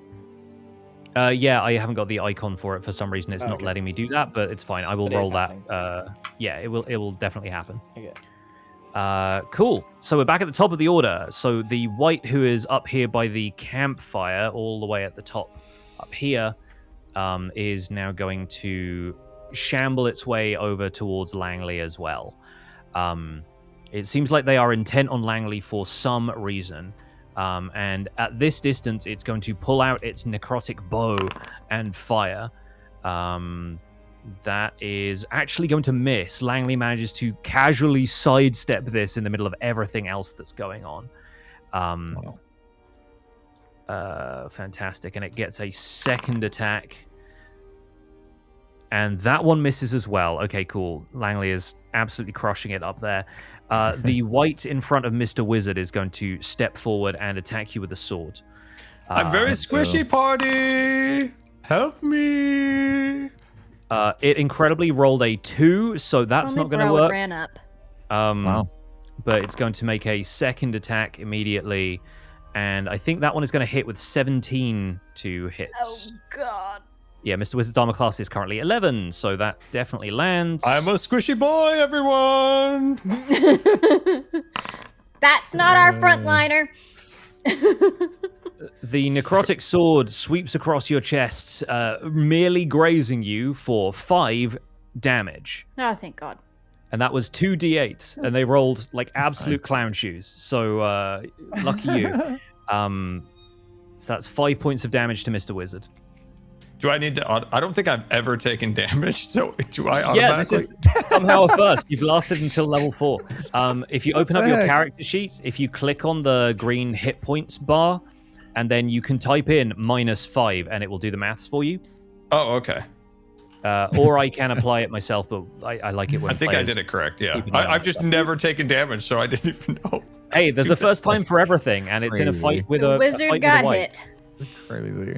I'm poking my stomach, going, "I'm a squishy boy." The Bone Naga is going to slither its way over towards Langley and is going to make several attacks. The first thing it's going to do is attempt to bite Langley, which lands, and that's going to deal. This thing's massive jaws come clamping down on Langley. They deal 17 damage. Which I'll quickly subtract there. Langley is holding fast, but looking a little bit beat up already. And then this thing locks eyes with her, and you see this sort of flash of light come from it. And she's going to make a wisdom saving throw, which she also fails. So that's going to deal some damage. And all right, she takes 13 extra damage. I just bigged up And- this person, by the way. And yeah, something about this this look that it fixes her with. She seems kind of rooted to the spot for a second. It doesn't look like she's being petrified, but something else is kind of holding her in place. That is the Bone Naga's turn. Brohini Dudestone is up. Oh. Mr. Wizard has just Save been our wizard! slashed across the chest, and Langley is being bitten by the Naga. I know. Squishy Mr. Squisherson over here. I don't know Langley that well, so I was gonna go try to save her, but she's just out of range of me and my new immovable axe. So I think I will try to save Mr. Wizzy here. We'll move in, get real nice and close. That didn't I'll move let me. you use the That was ladder that was whenever a you measure. want. Make There we sure go. you're using the token move. Yeah, there you go. Yeah, I was measuring stuff because I wanted to go after the other one, but I was just out of range. All right, and we'll move in, and we will hit with the immovable axe. Nice and strong, like, or not. Oh boy. Unfortunately, even with a 12, you're not gonna land a hit on this thing. Of course. Regrettably. Well, I'll stay here. Hey team, so we have to hit it. The things. We have to hit them. Ruby is probably surprisingly Stress. evasive. We must hit the skeletons. At the very least, I got his attention now off of Wizzy, so If you I'll close one stay. eye, it helps you aim. On Langley's turn, she her hands kind of drop to her sides, and she doesn't seem really capable of doing anything. So we're going to go straight to Ruby. Okay, Tim. Listen, close one eye. Really focus when you're holding your weapons or your whatever your magic-y stuff is. I'm gonna go help this lady, Kay. It feels important. I dropped my wand. Since Langley is close, is close like that, do I get to do my sneak attack? Yeah, she is technically an ally in this fight, so yeah, I think sneak attack still applies. All right, I'm gonna move up a little closer. And I'm going to get my psychic blades out again. You know the drill. Same thing. Fantastic. Go ahead and make Super those rolls. Cool psychic blades out of my hands. See if they hit. That definitely 23? hits. Damage. decent. Give me a sneak attack. It was an 8 and then a 5, and I'll do the bonus attack. I'll use my bonus to do the same thing. Mm-hmm. So that is 13 so far. That also hits. We're hitting! And a 5. So 18 damage total. At this point, the Bone Naga seems rattled in the sort of same way that you see those Minotaurs were earlier. So yeah, you've managed to deal pretty significant damage, and yeah, I think that is everything. Is that all for Ruby's turn? That's all for Ruby's turn. All right. Well, the skeletons, having seen another combatant enter the field, are going to move in towards Ruby and attempt to snipe you with the short bows. Let's see. Does a 21 hit Ruby's armor? I assume that does. Picks. Do you actually have to ask? I always queue up the does a, and then I'm like, okay, cool. That's 4 damage to Ruby. Mm-hmm. And that is all the skeleton will do on its turn, but it has a friend. The second skeleton is going to move up, and I think this one's going to take a shot at Max. So it's How do you going do to... that? And that's going to hit with a 22 to hit, and that is another 5 damage to Max. Oh no. Does he need to do his Yes. saving? Yeah, Max needs to roll a concentration saving throw, so that's Constitution. Why? Because you got you've just hit. been hit with damage, and that affects the concentration that you hold on Oh, your I see. spells. So you got to keep bless on everybody, basically. No problem. You crushed it. You everyone remains blessed. My own bless saved the bless. It did. And you are equally blessed in the fact that it is now your turn. What do you do? God, am I allowed to ask him advice from the team on what to do? Because I have 2 options and I don't know what to do. Sorely, as a it's free weapon action. time. Okay, so I've got two things I could do. I could either get over to Langley and make them invisible, but then leave myself open to death. Or I could try something that might not work, which is, if I understand it, I could channel divinity and turn the undead. Is this thing undead? Make a nature check for me. Okay. Oh, where is that? Here, nature. I've got +2 on that. Normal. Oh, for God's sake. Our rolls today are so. God. Don't you have an AoE radiant? Yeah, but it's not going to be enough to save Langley. She dies next turn.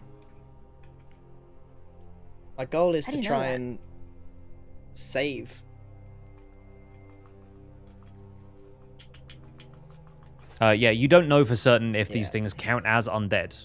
Being skeletal, you'd hazard a guess, but I will leave that up to you because Max does not know.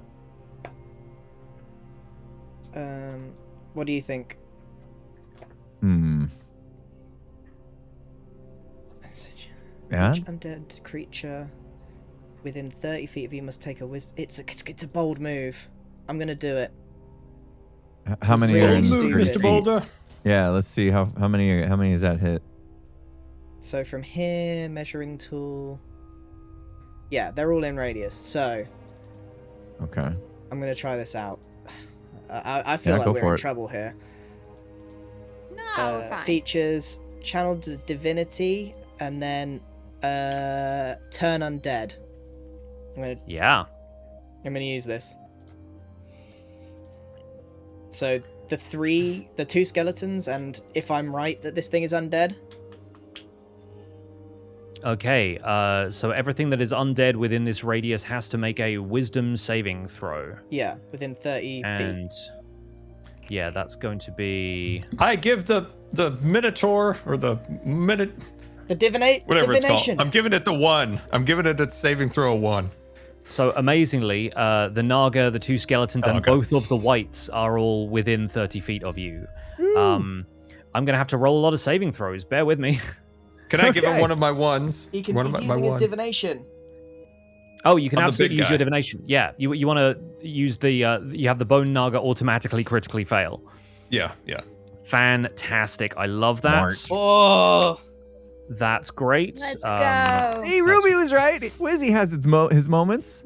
I'm With the using save. I'm a squishy boy. Chat, In between I'm freezing using the turn grass. undead, which is basically making all of the undead around me, which is quite a lot of them, run away, Run away.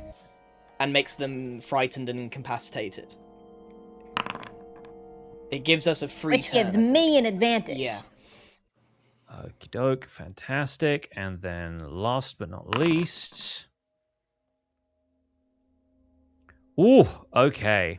Right. So, to recap, you see the Bone Naga turn towards you, and that glare in its eyes turns to fear on seeing this sort of radiant energy explode from Max Blunder with the sort of vague flapping of wings and quacking sort of heard in the distance to those who have the ears to hear it. The skeletons that are directly to your west also have the same kind of look, like their bows kind of like drop to their sides and they turn as though to run. The whites, however, these kind of sword-wielding, like necrotic walking corpses, are made of sterner stuff, and they do not seem affected, or they would be affected by it, you get the sense, but yeah, they've just managed to steal whatever resolve is left in their bodies. But that is a tremendous turn, because the Naga and the skeletons all seem affected by your turn undead. Let me quickly check something. Okay, that's a magic action. Okay, so that is a full action on your turn. Do you have anything else you want to do before we conclude Max's turn? No, I'm good. What are your All right. bonus actions, even? I can mist walk away again. That's, I think, it. You're at a safe distance. Yeah, I'm Yeah, at- there I there think might be I'm- some other things you could do, like, but you've used your magic already for this turn, so that's Yeah. all good. Okay, well, this one skeleton was somehow outside of the radius of all of that, so I think he's gonna bravely step into Max's affected area. This one guy. By the way, And, the way I picture this is that Max is holding up the symbol of a duck, and there's just an almighty reverberating whack. Yes. Like a holy whack. Right, so as Max is doing this, you do take an arrow to the shoulder, but only for 4 damage. Well done, Max.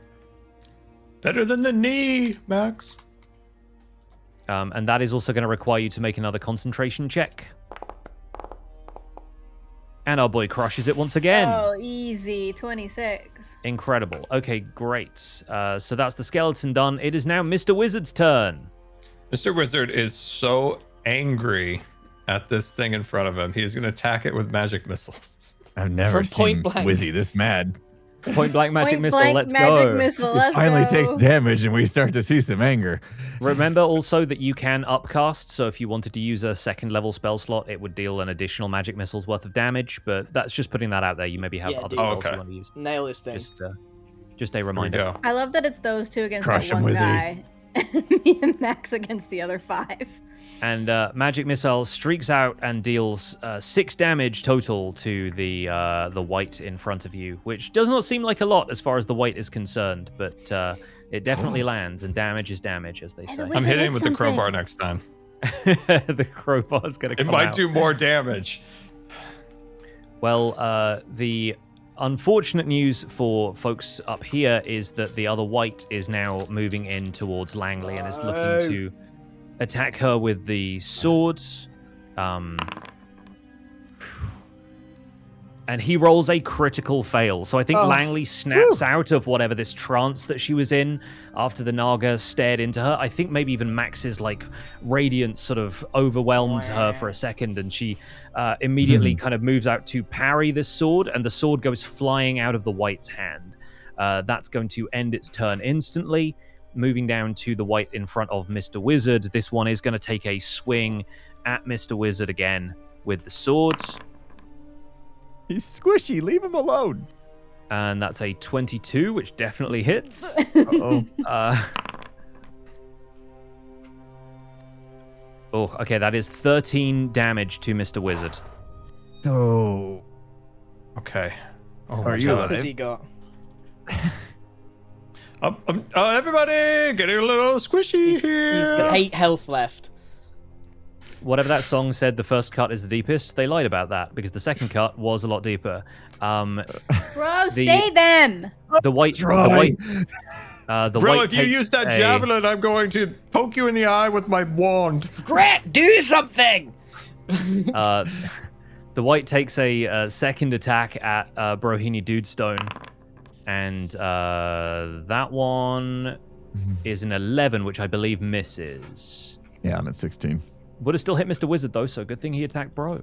That's going to be it for the white's turn. The Bone Naga flees from Max Blunder, which is basically all it can do on its turn, and it moves up to 40 feet, so it slithers over to the top of this clearing where the campfire is, and hisses at Max defiantly.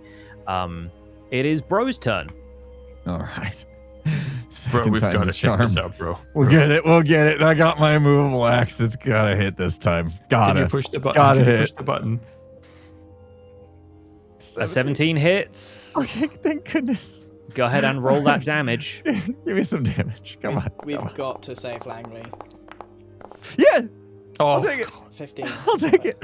A 15 definitely is a lot of damage to this guy. Fantastic. Okay, he is not looking bloodied yet, but then how do you know? Has he got blood? He's a walking corpse. Oh. Good stuff. Are you going to take Mr. Wizard's advice and press the button? I don't know how much that helps us in this Why would you situation. do that? I'm gonna save What it. benefit would you get? I'm gonna save it. But I'm looking to see if maybe I can do like a bonus action. Isn't you there got one your- where I can do an action surge and hit him again? Oh, you've got action surge. Yeah, of course. You can absolutely Yeah. hit him again. Yeah, I think I might do that just because Wizzy's not looking so good. Of course. I Yeah. want to try to finish this thing off. So I'm going to action Wizzy search. got one more hit in him. He's Yeah. dead. That gives me like a whole nother chance to hit him, right? Yes. Yeah, it does. Okay. So we're going to use it. We're going to use the actions. Okay. And so now what? Just great. I do my axe again Yeah, do your axe again. after that? Okay. Yeah. First time I've used that. All right. Please hit again. Please hit again. Please hit again. Nice. Okay. Oh, that's a, All right, a palpable hit. 26. Easy for Alright. Fantastic. Big money, Roll that big money. damage. Let's go. Okay. All right. Brohini Dudestone today. Fantastic stuff. Okay, with 14 damage, this thing is looking like it's taken some hefty hits so far. That's looking good. Mr. Man in the Sky, it would be good if it took some bloody hits. Give us more Who is he encouragement. talking Who to? is he talking to? He was- He's talking to Bix, please. I have far too much going on to hear these petitions. In the The meantime, wizard's We need a hallucinating little in the bit corner. more He's encouragement. bleeding out. I Langley- I like to think Mr. Wizard secretly knows he's in D&D.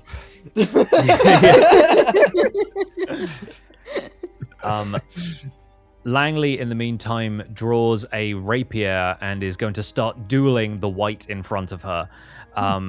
She's going to take 3 attacks. Let's see. The first of which hits. I've got so many dice rollers open.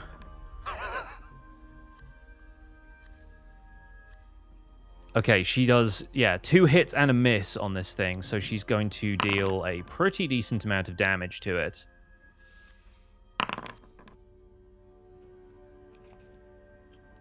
All right, so with an 18 and a 17, Wow. she has a wickedly sharp rapier, and she starts like laying into this white up here, slashing away at it, and beating it back a little bit. We are on to Ruby's turn. All right. Yeah, I'll help. I'll throw some daggers at that thing. That's attacking Langley. Here I go. Here I go killing again. That's gonna hit. That's definitely gonna hit. 20. Love it. 6 plus my sneak attack. 3 Ooh, pretty good. 9 so far. plus a bonus attack if it hits. Which it does. It does. How many dice do you get to roll every time you attack? Is it 6? 6 lots? Crazy. So dumb. It's absolutely crazy. And that I see last why she one- does it every time. Yeah, that last one 2 was the daggers most out of all of them. flying so out. 17 damage total. That one is now looking the worse for wear. It looks like it's kind of shambling back a little bit, limbs torn, some sort of like ooze dripping from its veins, and has definitely taken a solid hit. Anything else for Ruby's turn? That's it. All right, fantastic. Well, the skeletons here are fleeing from Max currently, so they are going to drop back 30 feet each. Does somebody else keep leaving movement templates on the thing, or is that me? That might have been me. Maybe. That was me. I keep seeing them pop up like little explosions, and I'm like, what's happened there? It's like, it's I think raining I dropped one at stones. one point too. I I was trying to dropped that one. measure. Yeah, everyone's just like, what can I do? What can I paint on the battlefield? First all time right. I've had to use the Actually mess measurement with tools. pics. Yeah, I mean, I'm all about it at this point. Right, Max, you're up. The skeletons have fled from you. What do you now do? I cast Guiding Bolt at the white next to Langley in an attempt to free her from combat. Wonderful. Let's do that. Guiding Bolt. I'm gonna do a level 2 one. I really want to finish this thing. Boom. Normal. Go. Please. 21 hits. Nice. Go ahead and roll that damage. 4d6. Where do I see that? Where's the damage? It should be in the Oh, chat. there, I see it. Sorry, it's always above the Yeah. thing, the roll. Mm-hmm. Damage. Normal. Oof. That is a lot of damage, and let me quickly check something here. It's radiant. It is radiant.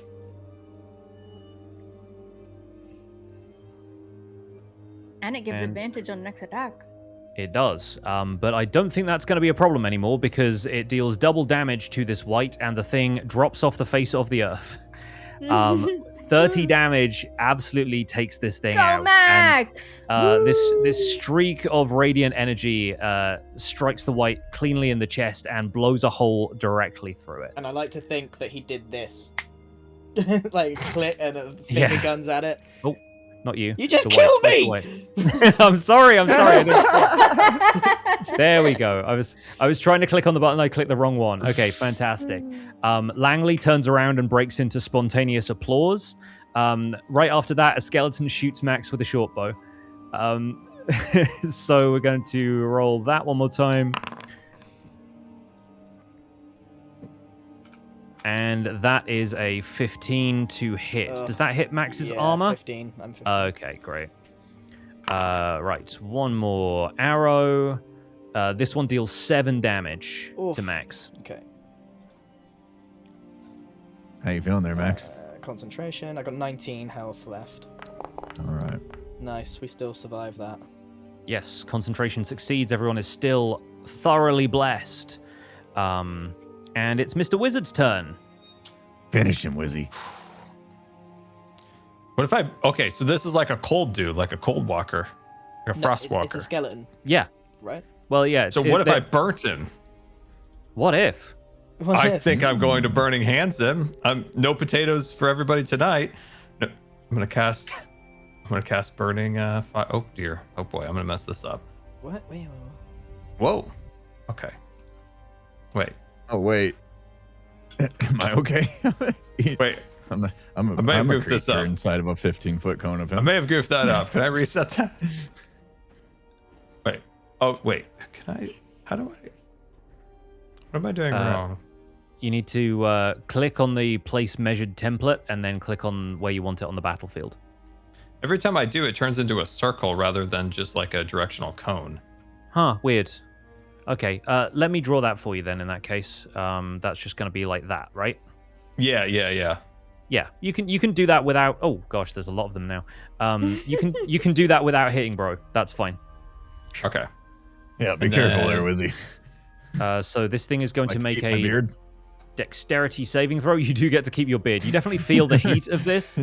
But it's going to roll a quick dex save, which it fails with a 12. So go ahead and roll damage for burning hands, Mr. Wizard. Burning hands. Here we go. Let's go, wizard. We're seeing a whole new Wizzy today. I love it. Oh, Okay. that not is bad. good. 12 bad, not damage straight to the dome. Yeah, this thing is like parts of its clothes burn away. Whatever cold force seems to be animating it doesn't seem to take any more damage from the fire, but the fire is definitely effective. How much yeah. more damage, man, in the sky? You get the sense that this thing has had less than it's now taken more than half of its health. If this was a game dictated by numbers and things, I'm going to it's roll not. initiative for Gret. Only half? Gret, do something! Gret is an old man who has only just sort of realized that there's combat going on around him. He's going to move after Ruby. In the meantime, the wight is going to return to action and having dusted off some of the fire is going to take another slash at Mr. Wizard. Uh-oh. And I am sorry to say that that one is a natural 20. Oh, God. No. Okay. No, our wizard's dead. Wait. Dealing a total of 13 damage to Mr. Wizard, Uh-oh. which is by far not as bad as it could have got. But yeah, that is 13 damage, and I believe Mr. Wizard goes down. The first time he gets hit, he's out. I'm Bro, out. do something, bro. I'm out. Bro. It's me. From the out. Oh, good. He's still annoying from the beyond. Yeah. Great. The wight raises its sword in triumph, reaches out to Bro Dude with the other hand, and is going to perform a life drain. So I'm going to ask Bro to roll a Constitution saving throw. All right. Gotta remember. Join me, bro. You're not dead yet, Scar. You're just on the floor. I'm gonna try to save you, bud. Okay. Okay, with a 26 absolutely succeeds. You like doubles the con save. So that is fine. Your overwhelming life force manages to hold off this attempt to drain your life, which is good because bad things happen if you don't do that. So the Bone Naga is still like keeping its distance away from Max Blunder, and it's sort of hissing over by the campfire right now. Let me quickly see something. If that's... yeah, I think that is within range. Okay. Let me quickly grab that. Max, the Bone Naga locks eyes with you, and it has this sort of piercing gaze. It's going to... I'm going to have you make a wisdom saving throw. Let's have a look where that is. Up here. Brodude is preparing his javelin. Wisdom. I can see it in the chat. Normal, go. The javelin doesn't work. Okay, there you go. Yeah, no, Max, you are not affected by this thing's gaze at all. You stare back defiantly. I give it proper like. Yeah, it once again looks angry and afraid of you as you stare back at it, unaffected. It is Brodude's turn. All right. I was gonna. Try Mr. to Wizard look has just dropped over next to you, having been slashed by a sword. I was trying to figure out because my healer's kit. What good does that do? Dude, just get rid of the white. Just get rid of the Kill white. the thing. Yeah, Just kill him, don't worry about Wizzy at the moment. No. Yeah, your healer's kit allows you to stabilize somebody so they don't have to make death saving throws, but it would take up a full use of your action, and you have a white next to you. We finished this. We finished the job. I hope. Okay. Well, that attack is definitely going to land, so go ahead and roll damage. All right. Okay. All right. Clean hit. It takes 13 damage. It is not down yet, but it is definitely looking the worse for wear. This thing. We might need Ruby to step in on this one. I can't believe there's two of you on one guy. I know, me either. Me and Max stepped into the battlefield thinking you had it. Oh, we did. We've turned the tide on a losing situation. You have one guy to take care of. Langley says, "Well done, Blunder. Now watch this," and is going to take on this skeleton with the sword that she drew earlier. A 15 definitely lands, and she's going to roll a couple more times.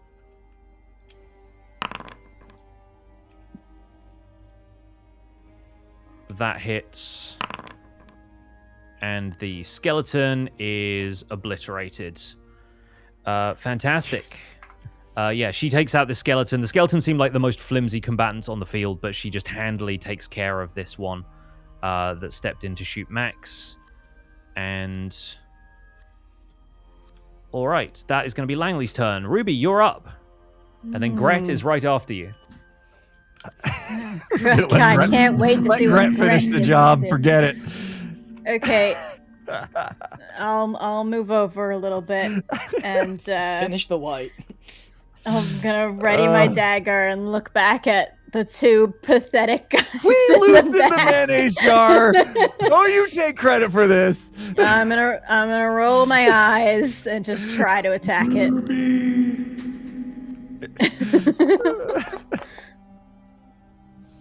Oh my god, that was almost a 1, but it's a 23.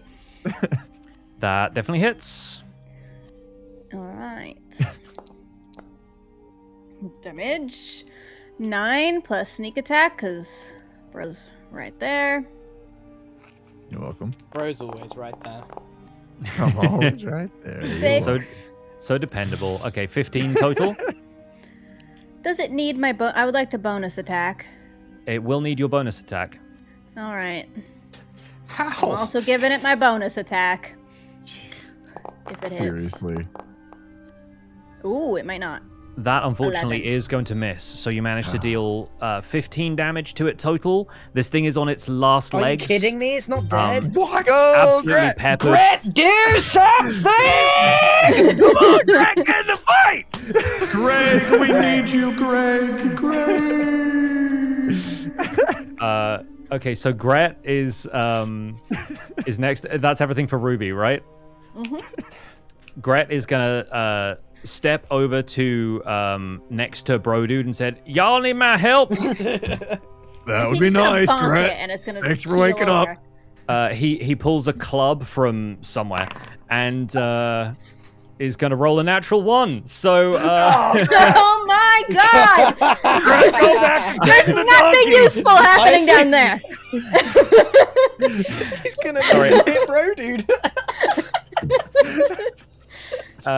he has a club which deals 1d4 damage, and he has one feature as a character which is just called training. I don't know what that's in. Clearly not fighting, because he does a swing and a miss, and I think he probably falls over on his back as a result of all of this. Oh my god! I had to duck his swing just to not get hit myself. Join The, me, Grit. Join me. The skeletons are still trying to run as far away from Max as possible. It is now Max's turn. I'll do it myself. And I will. He's on his last legs, yes? Yes. I will use a cantrip Sacred Flame on it. Lovely. All right, that's going to be a dexterity saving throw from the white, which fails. So go ahead and roll damage. You got a Nice. 9. This might be the best fight I've ever had. Oh, I thought you lost that. Good. Oh, good. Yeah, no, we're good. We're finally in a radiant advantage. Yes, with 8 damage total, the white had 7 hit points left. Oh, Max takes get the white in. down. It's about time. As this thing, topples with this blast of radiant flame and is no more. Thank I God. sort of lean over to Ruby and just whisper, "All aboard the blunderbuss." How dare you? Next. How dare you? So the white's bodies sort of disintegrate into the floor, like turning into these ashes that blow away in the wind. We are still in initiative because the Bone Naga is still on the field, kind of hissing and circling defiantly. Mr. Wizard, I'm going to ask you to do something we haven't done since, I think, session 2, or possibly 3, which is that I want you to make a death saving throw. Here we go. Oh, Open up your these are character nerve-wracking. sheet. Actually, might have to run in. And on your character sheet, there's a little tray open underneath your health where the little skull icon is. If you hover over that, it should say roll a death saving throw. Please click that. Come on, Izzy. That is a 5. That is one failure from Mr. Wizard. 3 failures, does he have to remember, fail? and 3 failures, the character dies permanently. But if you roll a natural 1, it counts as 2 failures, as we found out with Brohini Dudestone. Oh my god. Good. Hey, Max. Broken stabilizing. Broken stabilizing. It is the Bone Naga's turn, and the Bone Naga is sort of trying to slither off into the trees, but is finding it difficult to leave the area because of how thick the foliage is. Its bones keep getting caught on branches, so it is still kind of up here in the corner by the campfire, like up there. So with that in mind, it is Brohini Dudestone's turn. Now, good time to save Wizzy. That does seem like a good time to It's a save good- Mr. Wizard. Yeah. got a health I potion? thought so. I have the healing kit. Do you have a or health whatever it's potion? called. Is healing get a guaranteed save, or is it a roll? A healer's kit basically stabilizes him, so he no longer has to make death saving throws. It doesn't give him any hit points back. He's unconscious, but he is not dying. That I seems don't- good. I don't have a potion, Okay. but I'll use. Healing kit it I have all healing kit. All right, Okay. let's get him stable. All right, good stuff. So we're going to use one of the charges of your healer's kit, and that means Mr. Wizard is no longer going to need to make death saving throws. He is, you managed to like staunch the wounds on his chest, and he seems to like breathe a bit more comfortably as you apply the salves and bandages and that kind of thing. My robe lifts up without my arm in it, and he fist bumps bro. There's no arm for whatever reason. It's just the robe's like Got the sleeve. Just reverb on, dude. the reverb is incredible with this, The reverb this giving description. roleplay instructions. no, the sleeve of the robe just reaches up and fist bumps bro, but there's no arm in it. For whatever You reason. got it, buddy. You got it. Langley is going to rush forward and can only move about 30 feet, but is going after the Bone Naga at this point. Wow. It is Ruby's turn. Oh boy. Okay, let's move up and fight that thing. Do I Get rid of the have skeletons, advantage no? since it's affected by whatever? Let me quickly check. I don't know if this meets the conditions for your sneak attack. It's frightened and incapacitated. It's trying to move as far away from Max as it can. I guess I don't think incapacitated makes it something that you can have advantage on. Although I think we kind of hand waved that earlier. But yeah, I'll say in this case you don't have advantage on the roll, so you just deal regular damage. Okay, here I go then. I'm throwing a blade. I think I'm within 60 feet. Yeah, You you're wanna like take out the 40, smaller guys? 45. Max, Those You can deal with the skeletons, small guys. those skeletons, by the way, seem to just be like running, and they don't seem to be looking back. Okay. Let's see if I hit. Oh gosh. 18 hits. All right. Yeah, the amount of bonuses you damage. get for dex and everything is like that's a hit. 10 damage, and I can still, since Fantastic. that hit, I can still do my bonus attack. Just no sneak You can attack. still do your bonus attack, yes. I shall, if it hits. Which with a 15, 15. it just meets the Bone Naga's armor class. Yes, so go Ooh, ahead and roll close. damage for the Okay. second attack. 8. Very good. Okay, yeah, the Bone Naga's chunks are being ripped off of it at this point. It is still up and hissing, but not for long. Gret walks over to Mr. Wizard and leans down to Brohini and says, "And he gonna be okay?" Well, he's barely Things hanging in happening there. in the bottom of the You map. want to tend to him here, Gret? Make sure he doesn't die on us. Yeah, I can watch him if y'all got business elsewhere. Yeah, we sure do. Don't bother swinging your club again. You're fine. I ain't gonna Don't swing leave nothing. me, bro. Don't leave me with Greg. It's okay. It's okay, Wizzy. Gret's got you. You'll be okay. With that, the two skeletons basically run out of the clearing, and they disappear. So those two skeletons are also out of action.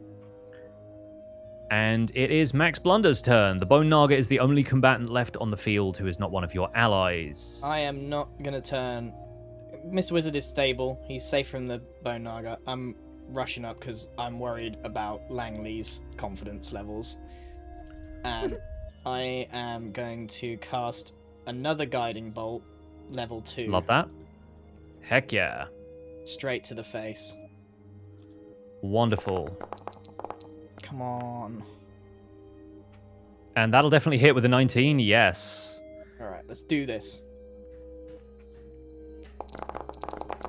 Oh, so many d6s. Yeah. And with 13 damage, the Bone Naga falls to pieces like the Bone Minotaurs before it. All aboard the blunderbuss! And with that, we conclude that encounter. That was a heck of an encounter. So thank you all for bearing with us through that. Let's And, revive Scar. Yeah. At this point, the field of battle full of victorious folk. I think a lot of the other circus folk end up coming back out of the woodwork as they emerge from various hiding places. And I think the first people you see rushing over to help Mr. Wizard from the circus are the people who are selling Three Birds. They come running over and try and offer any assistance they have to patch up his wounds. What is everybody else doing? Mr. Wizard is still unconscious. I'm gonna run up to the Naga and see if there's anything. There doesn't seem to be anything like possessions on it or anything, but Langley sort of walks up behind you and says, "Well, Blunder, I rather think in the matter of proving yourself, you have passed with flying colors. I was assembling Max any looks sort of over his information shoulder I and just had. winks at her. Yes, well, we can dispose with the winking, but no, very, very well done. I hate to say it, but I rather owe you my life at this point, thanks to the folk around here who are of no help whatsoever. Yeah, what's happened since I left? Honestly, there was there should be 10 to 12 fighters that showed up. Where are they? Yes, well, some of them seemingly did not make it when we ended up here, and some are probably occupied elsewhere with any other undead that may have raided the camp. But Mumsy would have snapped that thing in two. Listen, Blunder, once we revive your friend, I'll be able to tell you what we know about the Lich, and it is information that you will probably need because I intend to entrust you with something which I believe is the reason that these creatures were here. So if you'll see to your friend and then gather around the main tent, I'll tell you what I know. Right, you are, Langers. And I go to the Naga and just pop its eyes out. It's sort of like, beady eyes in there, almost like glass orbs, come loose from their sockets, and you're able to pocket those as trophies. What is everyone else getting up to? Bro dude turns around to Gret and he goes, "Do you see that? Do you see what I did with the great axe? What'd you think? How'd I do?" I think that was some fine work with an axe, boy. You done some good work today. Thank you. Appreciate that. I wish I could say the same for myself, but the old club doesn't get much of an outing these days. The whole club. Well, if you like, I could give you a few tips. Yeah, no, thank you kindly. If you'll permit me to travel with y'all some more, I feel like I could see a little more of this world. So I'm Sounds sort of good. More than welcome. approaching up to Mr. Wizard now, who no one seems to be healing. And I'll just look at Gret, and on a personal level, Max understands contributing nothing to a fight. So he just says, "Good job, Gret. You did good work there." And I pop out probably a health potion. Is this how it works? We still need to heal him. Yes, you would still need to heal him. Yeah. You have health potions. You also have healing spells. Let me look. I've got. Yeah, I'm going to use Cure Wounds. Cool. Fantastic. Yeah. Roll that healing. Just going to put a finger on his forehead. And with a single finger, Mr. Wizard is healed for 13. I'm going to add that to Scar's health. So Mr. I'm Wizard, back alive, kind of? Yes, your eyes pop open. You sort of come around from this unconscious state, and your chest hurts a little bit, but you've got like bandages and salves already applied to it. Have you ever seen a wacky inflatable man get reinflated? You just kind of it's like a tsunami, like where the air starts at one end and goes, and he just kind of goes. He rises from the feet up. Yeah. Somehow, like from this crumpled heap that he was in the ground, he sort of. And I'm looking at this. I just like, how do your bones work? He seems to have about. Who said I have bones? And Mr. Wizard just walks off. Just walks off like nothing's I've never let that happen. I'm out of here. Where's my ladder? Incredible. Gosh. All right. What is Ruby doing in the aftermath of the fight? Ruby watched all of that happen and then pats Wizard on the shoulder as far up as she can reach and just says out loud, "Has anybody ever noticed every time we put in work like this and do all this fighting, the only thing they ever reward us with is information about more work? Has anybody noticed that?" And I held up the eyes, and I held up the eyes in front of mine and go, "Me, me, me, me, me." And Ruby feels the heavy weight of 2,000 gold in her pocket. Useless here, by the way. Immediately sent to a place where they don't use the currency. That the apocalypse seems to have decided that gold is not necessarily the currency that it used to be. Anyway, we're going to fast forward a little bit to you all gathering around Langley, presuming that everybody does. If Ruby is showing some disdain for proceedings and wants to hang back, arms crossed. Yeah. And Langley says, "So,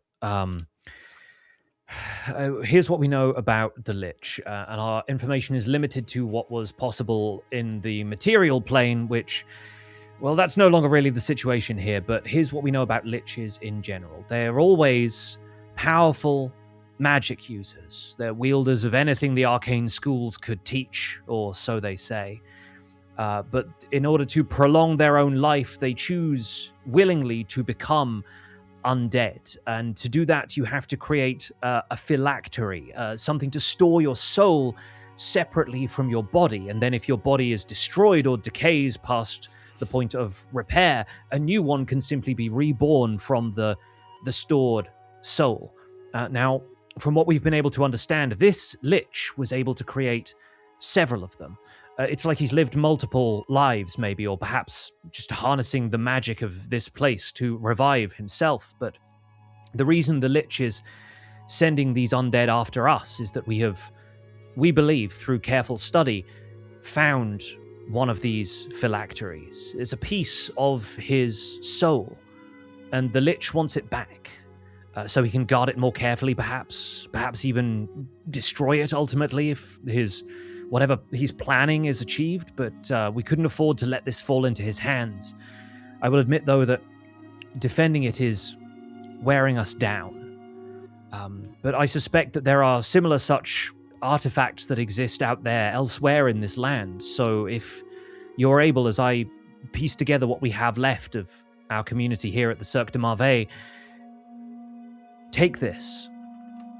And she presses into Max's hand an orb that's sort of like, it's got the shimmer of a pearl to it, but on the inside you can see that it is filled with water and what looks like an eyeball floating in there. Why can't we just smash this? Would it not just kill the soul in it? I don't think even the magic that we possess could destroy this. Destroying the Lich himself seems more likely. No, but I watch believe this. And he flings it on the floor, tries to smash it on the floor. it bounces harmlessly on the grass. But yeah, just sort of rolls a couple of feet, and then there's obviously not a scratch on it, but you get the sense that whatever this is, you feel this arcane energy coming off of this thing. I can pick it up and put it in my pocket. Does that mean you accept? You'll do this for us? After, I will say I've not treated you especially kindly since your return, and well, you have more than proven yourself. Well, Hang on. He's proven himself. What about the rest of us? Don't we deserve some sort of trade for this? You're on the blunderbuss. You I can't came get from the off. dead. All of you have more than proven yourselves, and I wish I had more to thank you with. We can certainly send you with provisions and anything you need from our stores, as long as you leave enough for the rest of us to get by. But as far as I'm sure you're aware by now, currency is not really much. What would you require? What would you ask of us? Well, somewhere to rest, I think. Spyglass. I think Willem here has had quite enough for the day. And I could use some ale. Well, the hospitality of the circus is yours, and Do you have any gizmos and gadgets that you've been working on that might help us in a fight? Well, Ooh. I can't vouch for their reliability given our current situation, but I'll have the quartermasters look through the stores and see if there's anything that could be spared. But it comes with the warning, of course, that it will be perhaps a little volatile if used out there in the wider world of this strange realm. I've seen some incredible things come out of this circus. I'm sure some of it will come in useful. Well, we appreciate your confidence in us, as always. But yes, very well, very well. I shall see what I can dig up in the meantime. But in the meantime, of course, take all the rest you need. As I'm sure you've come to realize by now, time here is passing, but in what increments we do not know. So maybe we have all the time in the world. We have two options. We live in this new paradox paradise, or we fight the Lich and get out. No? Yes, he seems to be at the center of all of this, perhaps sustaining this place magically, or perhaps it is magically sustaining him, like a feedback loop, like an infinite recursion. So I sense that he is at the center of all of this. Yeah, then we can get back to the faking and crack on with the job at hand. Oh, him again. Enough of the faking. He's my Yeah. For all we know, he's my the guy. one doing all this shenanigans. He is the one. These little with the. The faking did Thank you, nothing son of wrong, and I ours. won't hear a word against him. And Ever gave me a cinnamon roll nor a spyglass. Right, it's with that one conversation question. fading out, I have one more question for yes. Langers. What happened to Rufus? The thing we should all wish to happen to us. He died simply of old age. Passed away in the care of the physicians here at the circus, and is going to be honored in our gallery for a long time to come. And I wish he could have been here to see this. He would have found the entire thing, I suspect, very amusing. I wish you'd seen my one-liner that I used 3 times. I heard it loud enough, Max, that I suspect he heard it wherever he's gone. Right you are, Langers. Right you are. And one last thing, Blunder. Don't call me that. And as we fade out on that scene, we are going to wrap up that session there. Woo! Thank you so much Yay! for That was a watching. good one, Pix. Big D&D wow. Session 7, folks. Yeah, that was intense. But as we, I will briefly bring us back to the world map so that you can see a little bit more of what is out there. Because now you have been to the Cirque de Merveille. As you zoom out, the circus basically gives you a little bit more information, the lay of the land, what they have seen, and what they've been able to map of the area. So the map is now open to you, and I'm going to give the players the choice of where to travel. Do you want to go west to the town on the river, or do you want to go east into the kind of more shadowy, snowy area that seems to be off to the east there? I mean, East feels more like home to me, but I feel like more danger potentially. I've had my moment to shine. What do you think, guys gang? need to make the decision. What do you think, gang? I don't know. Whose backstory do we want to? Yeah, that's basically the choice you're making. Whose Is like, backstory are we going for? are we going? I think we should go snowy area. My gut says snowy Alright. area. We don't know much about Bro yet, right? We know a bit. A bit. Bro, it is! But It's- our characters don't know much. You That's guys what you don't need to want to remember. face my I think demons. bro to me feels like the next logical step. All right. Well, with that, we're going to do stars and wishes. Mm. So Roll I will, initiative. I'll whip up a quick encounter so that everybody can roll initiative. And we'll probably do that on the intermission screen because it's easier for me to do it there. Here we go. All right. Everyone in attack position, roll me initiative.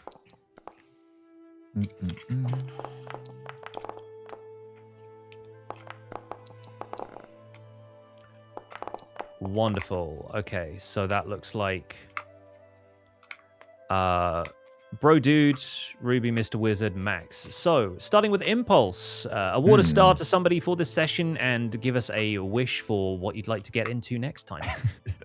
I'm going to give you a star pick just because I loved your Gret voice. Oh, thank you so much. I feel like that you was kept fa- that the whole time. That was fantastic. I loved it. I was having a hard time just staying in character because I wanted to laugh, but as with all my accents, it was drifting in and out, but thank you. I appreciate it. loved it. I loved it. Gret is going to be traveling with you until you tell him to go away. So I invited I do hope him you to enjoy having stay. him around. What if we just start inviting in everybody Pix does Yeah. a voice for? I'm gonna train up Gret. He's gonna be swinging a great axe before you know it. We can ask to take an entertainer with us from the circus. Yeah. It's gonna be a Gret axe, I think you'll find. But yes, thank you. Oh man. Yes. Yeah. I All think right. I'm kind of getting my wish. It sounds like the group decided to go my backstory direction, I guess. So get ready. Get ready. Facing some stuff. So I'm excited for that. Looking forward to breaking out Bro's backstory. All right. Fantastic. All right, next in the order is Gem. Award a star and give us a wish. Oh, well, we gotta give a star to Blunder. Yes, absolutely we do. Because he finally hit something, first of all. I killed a lot of dudes today. He's making up for lost time. We're all on the backstory's bus super today. good. Yeah, we're on the Blunder bus. We're finally there. We did it. Yeah.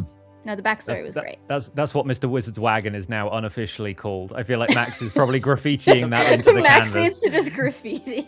Yeah, just borrow some paint from the circus. Yeah. That's so funny.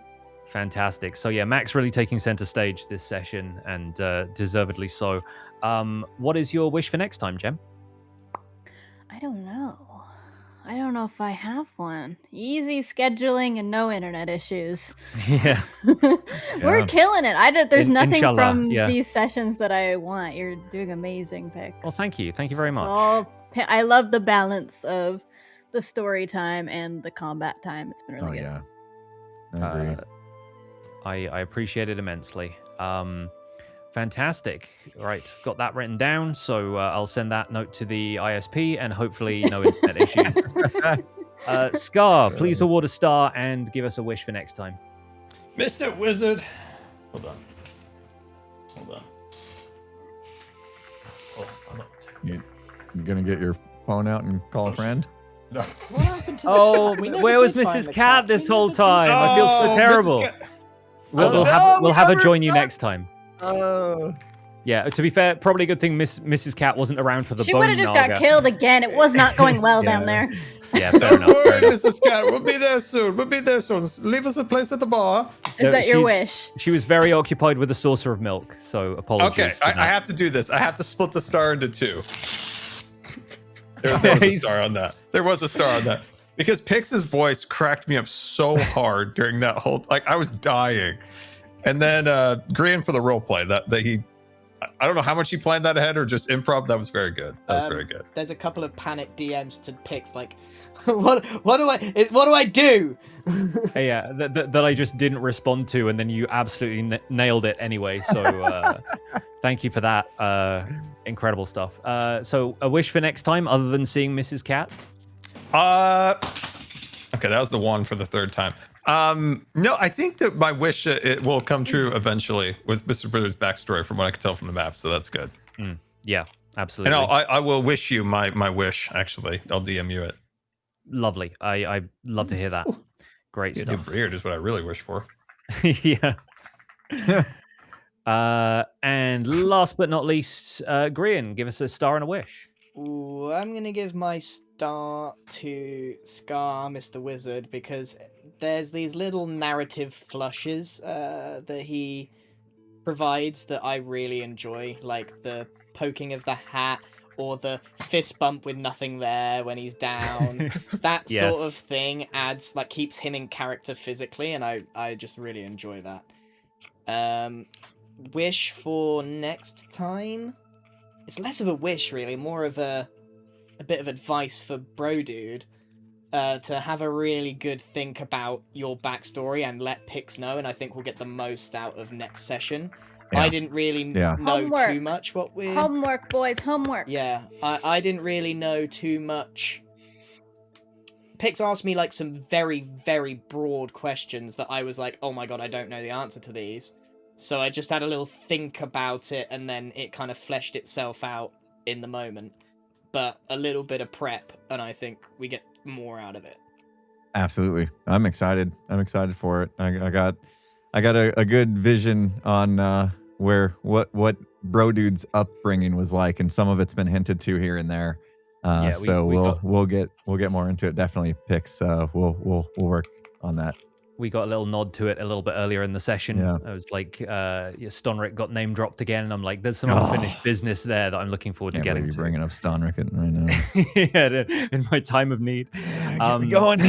Yeah, I could award a star to everybody. Genuinely, I think Grian did such a phenomenal job, kind of holding up the narrative side of this episode. Like, and again, coming up with those kind of backstory details and improvising that stuff is no mean feat. So, absolutely, hats off to you for taking center stage. But I think everyone did such a good job of supporting Max's journey here as well. Like, we've obviously had some moments where the rest of the characters have felt a little bit kind of standoffish with Max because he's so kind of brash and has this big personality that it was really nice to see them stick up for Max at times when Yeah, we still hate him, but yeah, exactly. Like stick up for him. he's clearly like a firm friend at this point. He's our idiot.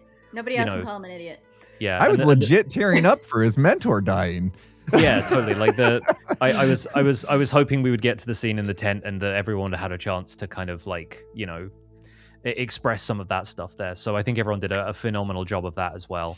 I like how Mr. Wizard's ability to consult Max was to tell him that the artist was kind to him. Yeah, That was good. He really thought that was going to help. Like he was kind. I like that I on the fly rolled religion. It wasn't really too much of a thought, and it ended up being a really good moment. Yeah, because that was the connection I had with him. So I thought it was it worked out really well.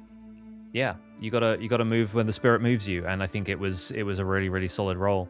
I think my wish for next time is just that we get into more backstory with the depth and richness of this, but still like some more stuff that we can have a bit of fun with, because this session had its incredible like laugh moments that I'm gonna go back and watch myself at this point. But There were folks, some good moments. Chat, we got Did a that lock. first fail? Oh yeah, when I jumped off the cliff and face planted. Yes.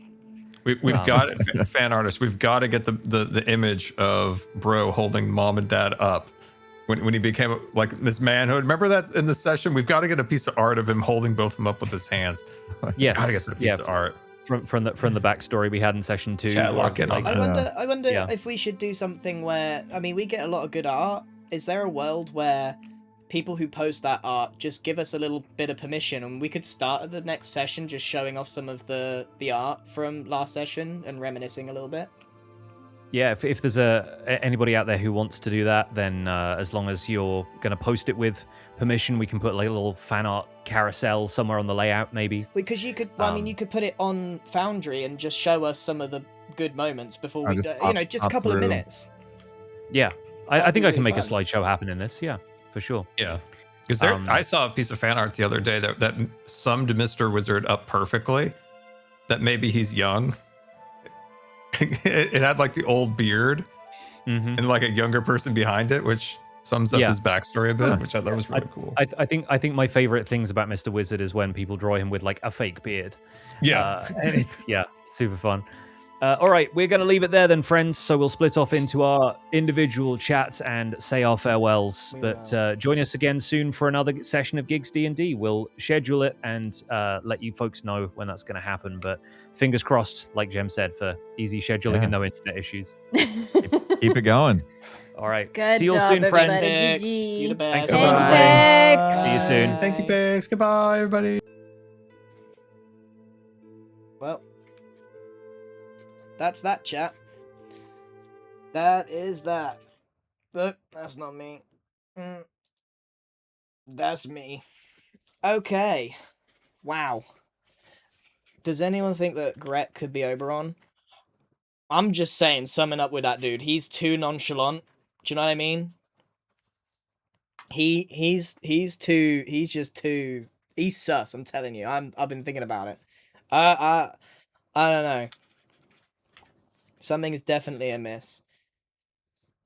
So like that was a really tricky spot because like obviously now everyone else knows that their backstories are gonna get revealed a bit more. I didn't really know that much apart from Pix DMing me not long before asking me a couple of questions. What did he ask? He said, do you have a strong idea of how Max parted ways with the Circus of Wonders? And I didn't really know at the time, so I've fleshed it out a little bit.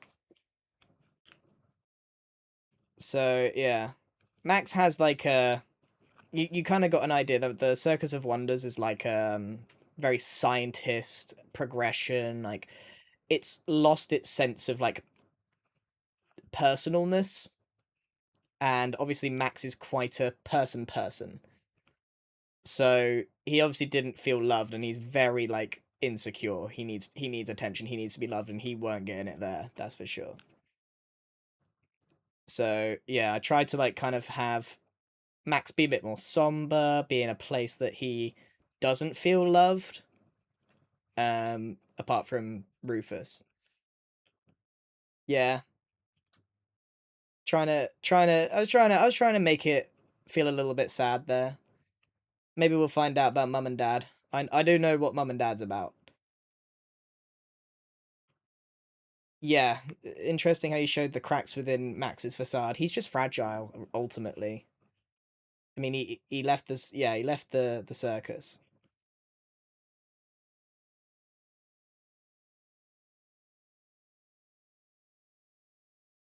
Really felt for him this sesh. Oh, awesome. I was a bit worried. Here's one thing I was really worried about, because Langley was not a character I was aware of until today. And I took a gamble at very clearly bigging up Langley as a powerful figure, leader of the circus, etc. But I think that kind of came across, which is good. It was, yeah, super fun. Not as fun as opening some packs. I've only got 2 left, unfortunately. Oosh. Here we go. Give me some juice. No juice.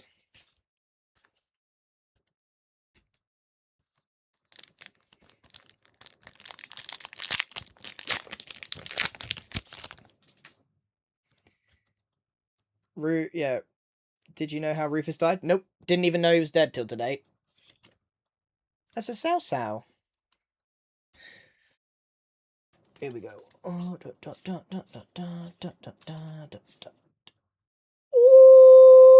Ooh-wee. That's a nice card. That's a super nice card.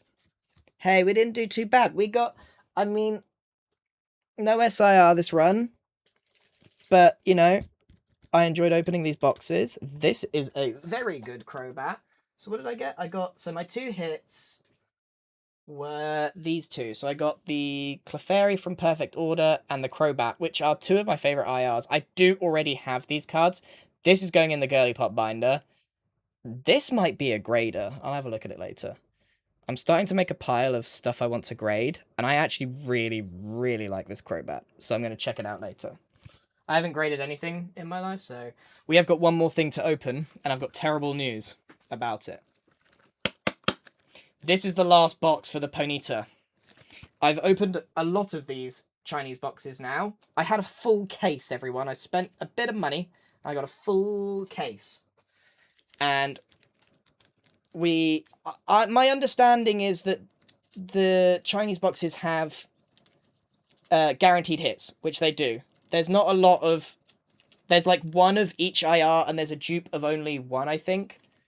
So if it's not in here, I'm going to be really upset. Which also means if I just opened the case from the other side, I would have got it straight away, which is another thing. It's Max Blunder luck. Max Blunder, like, I'm so happy that Max Blunder... I know Max Blunder gets such terrible rolls all the time. And I know it's funny, but it's not actually that great to experience on my side. I'm like, oh, I'm useless again. But on my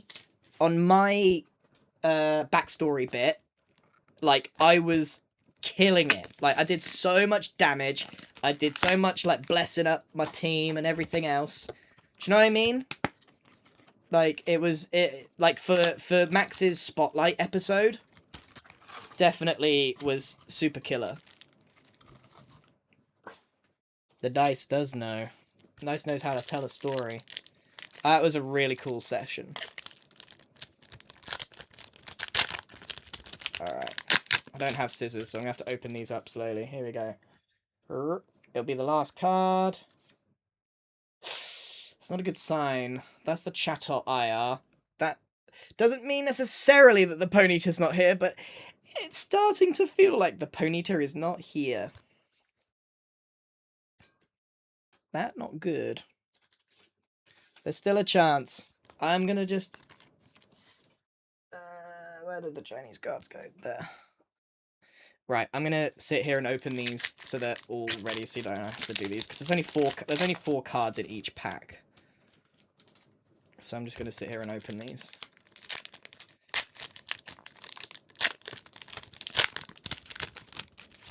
Yeah, I mean, like, D&D is about picks doing story and us reacting. Like, I mean, this is my first campaign, so I think we're supposed to come up with our backstory a little bit. Yeah, I don't know. These packs are a pain to open. It is possible to get the Ponyta because there has been 2 boxes with 2 IRs in it. Not very common, but... Would you ever do D&D again after this campaign? Yeah, but not for a while. I really... I don't know. Like, it's going to be hard to let go of Max Blunder. You know? Like, I don't want to do another character. He's my guy.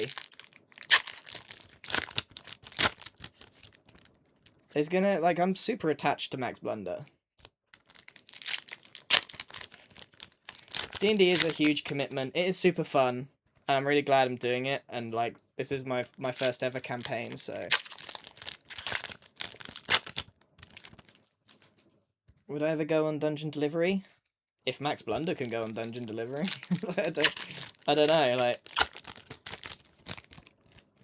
I don't really fancy playing. I don't have much interest in playing another character. Is there a planned length of the campaign? Yeah, I think it was like 10 or 12, maybe.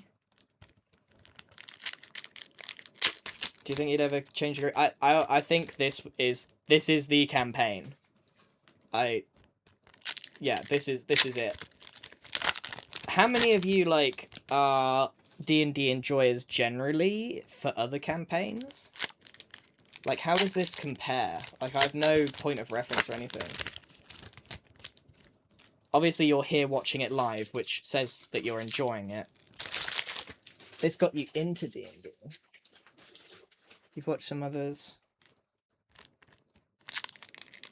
First campaign you've watched, and you got hooked.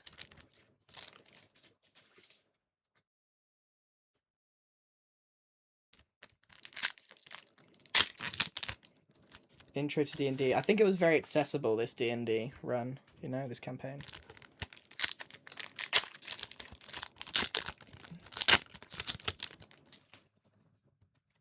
Alright, I've opened all the packs. Here we go. Right. This is the last box. That's gonna make me really sad if we don't get it. But I did get the Psyduck and the Pikachu, so... I'm happy with that. Can't complain there.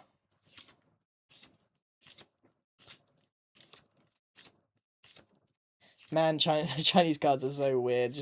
Just loads of hollows and shinies everywhere.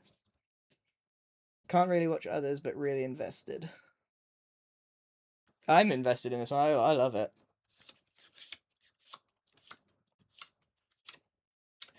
Here we go. I must have about 10 of each of these cards now.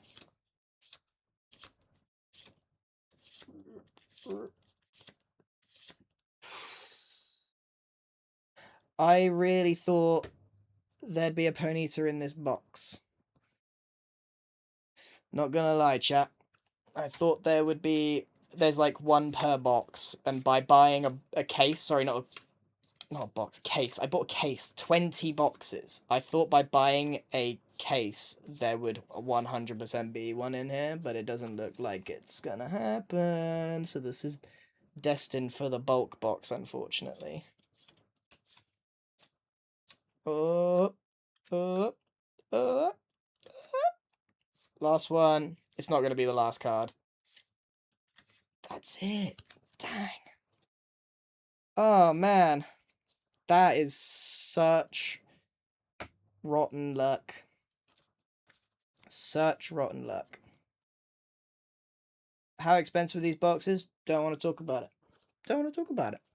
It's none of your business. Don't want to talk about it. Here we go.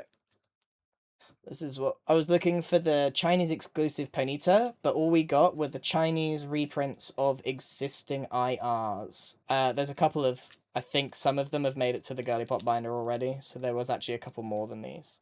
More than this. There we go. Dang, but that's fine. Ultimately, it doesn't matter because we got this. The Pikachu Psyduck. I bought 6 boxes to try and get this, and I got it on the 3rd one, and that makes me a very happy boy. But yeah. Yeah, I really like the D&D. Pix does such a good job. Such an insanely good job.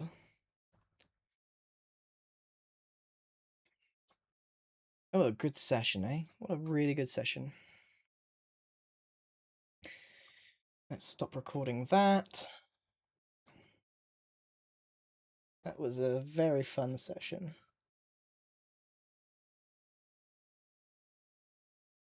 Wow. At Kitsunisi Duty has already done a picture of Max Blunder putting on, just changing costume to just him in blue.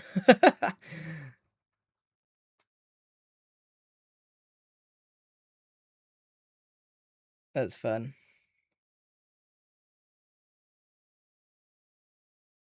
Yeah, if you wanna, I like the idea of showing off some of these art pieces that we get, because I don't really go on social media, as you know. I haven't been on Twitter in 7 years now.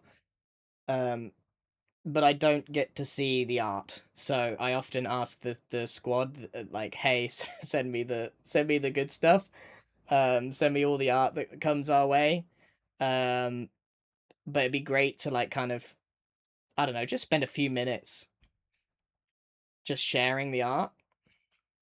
There's also a song of the Gigs D&D campaign. Yeah, no, I'm not going on any social media. I'm happy.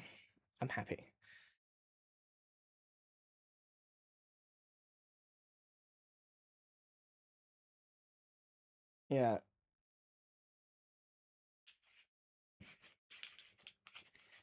Definitely need... But I love seeing the art so much. I just rely on my friends to send it to me.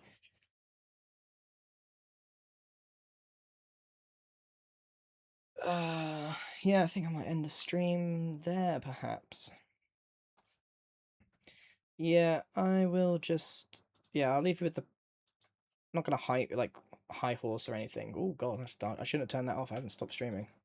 Yep, let's put that back on. Hey, I'm back. Yeah, social media is not good for you. I will leave you with that. I'll leave you with that. What do you get out of it? That's what happened to me. I was like, what am I doing here?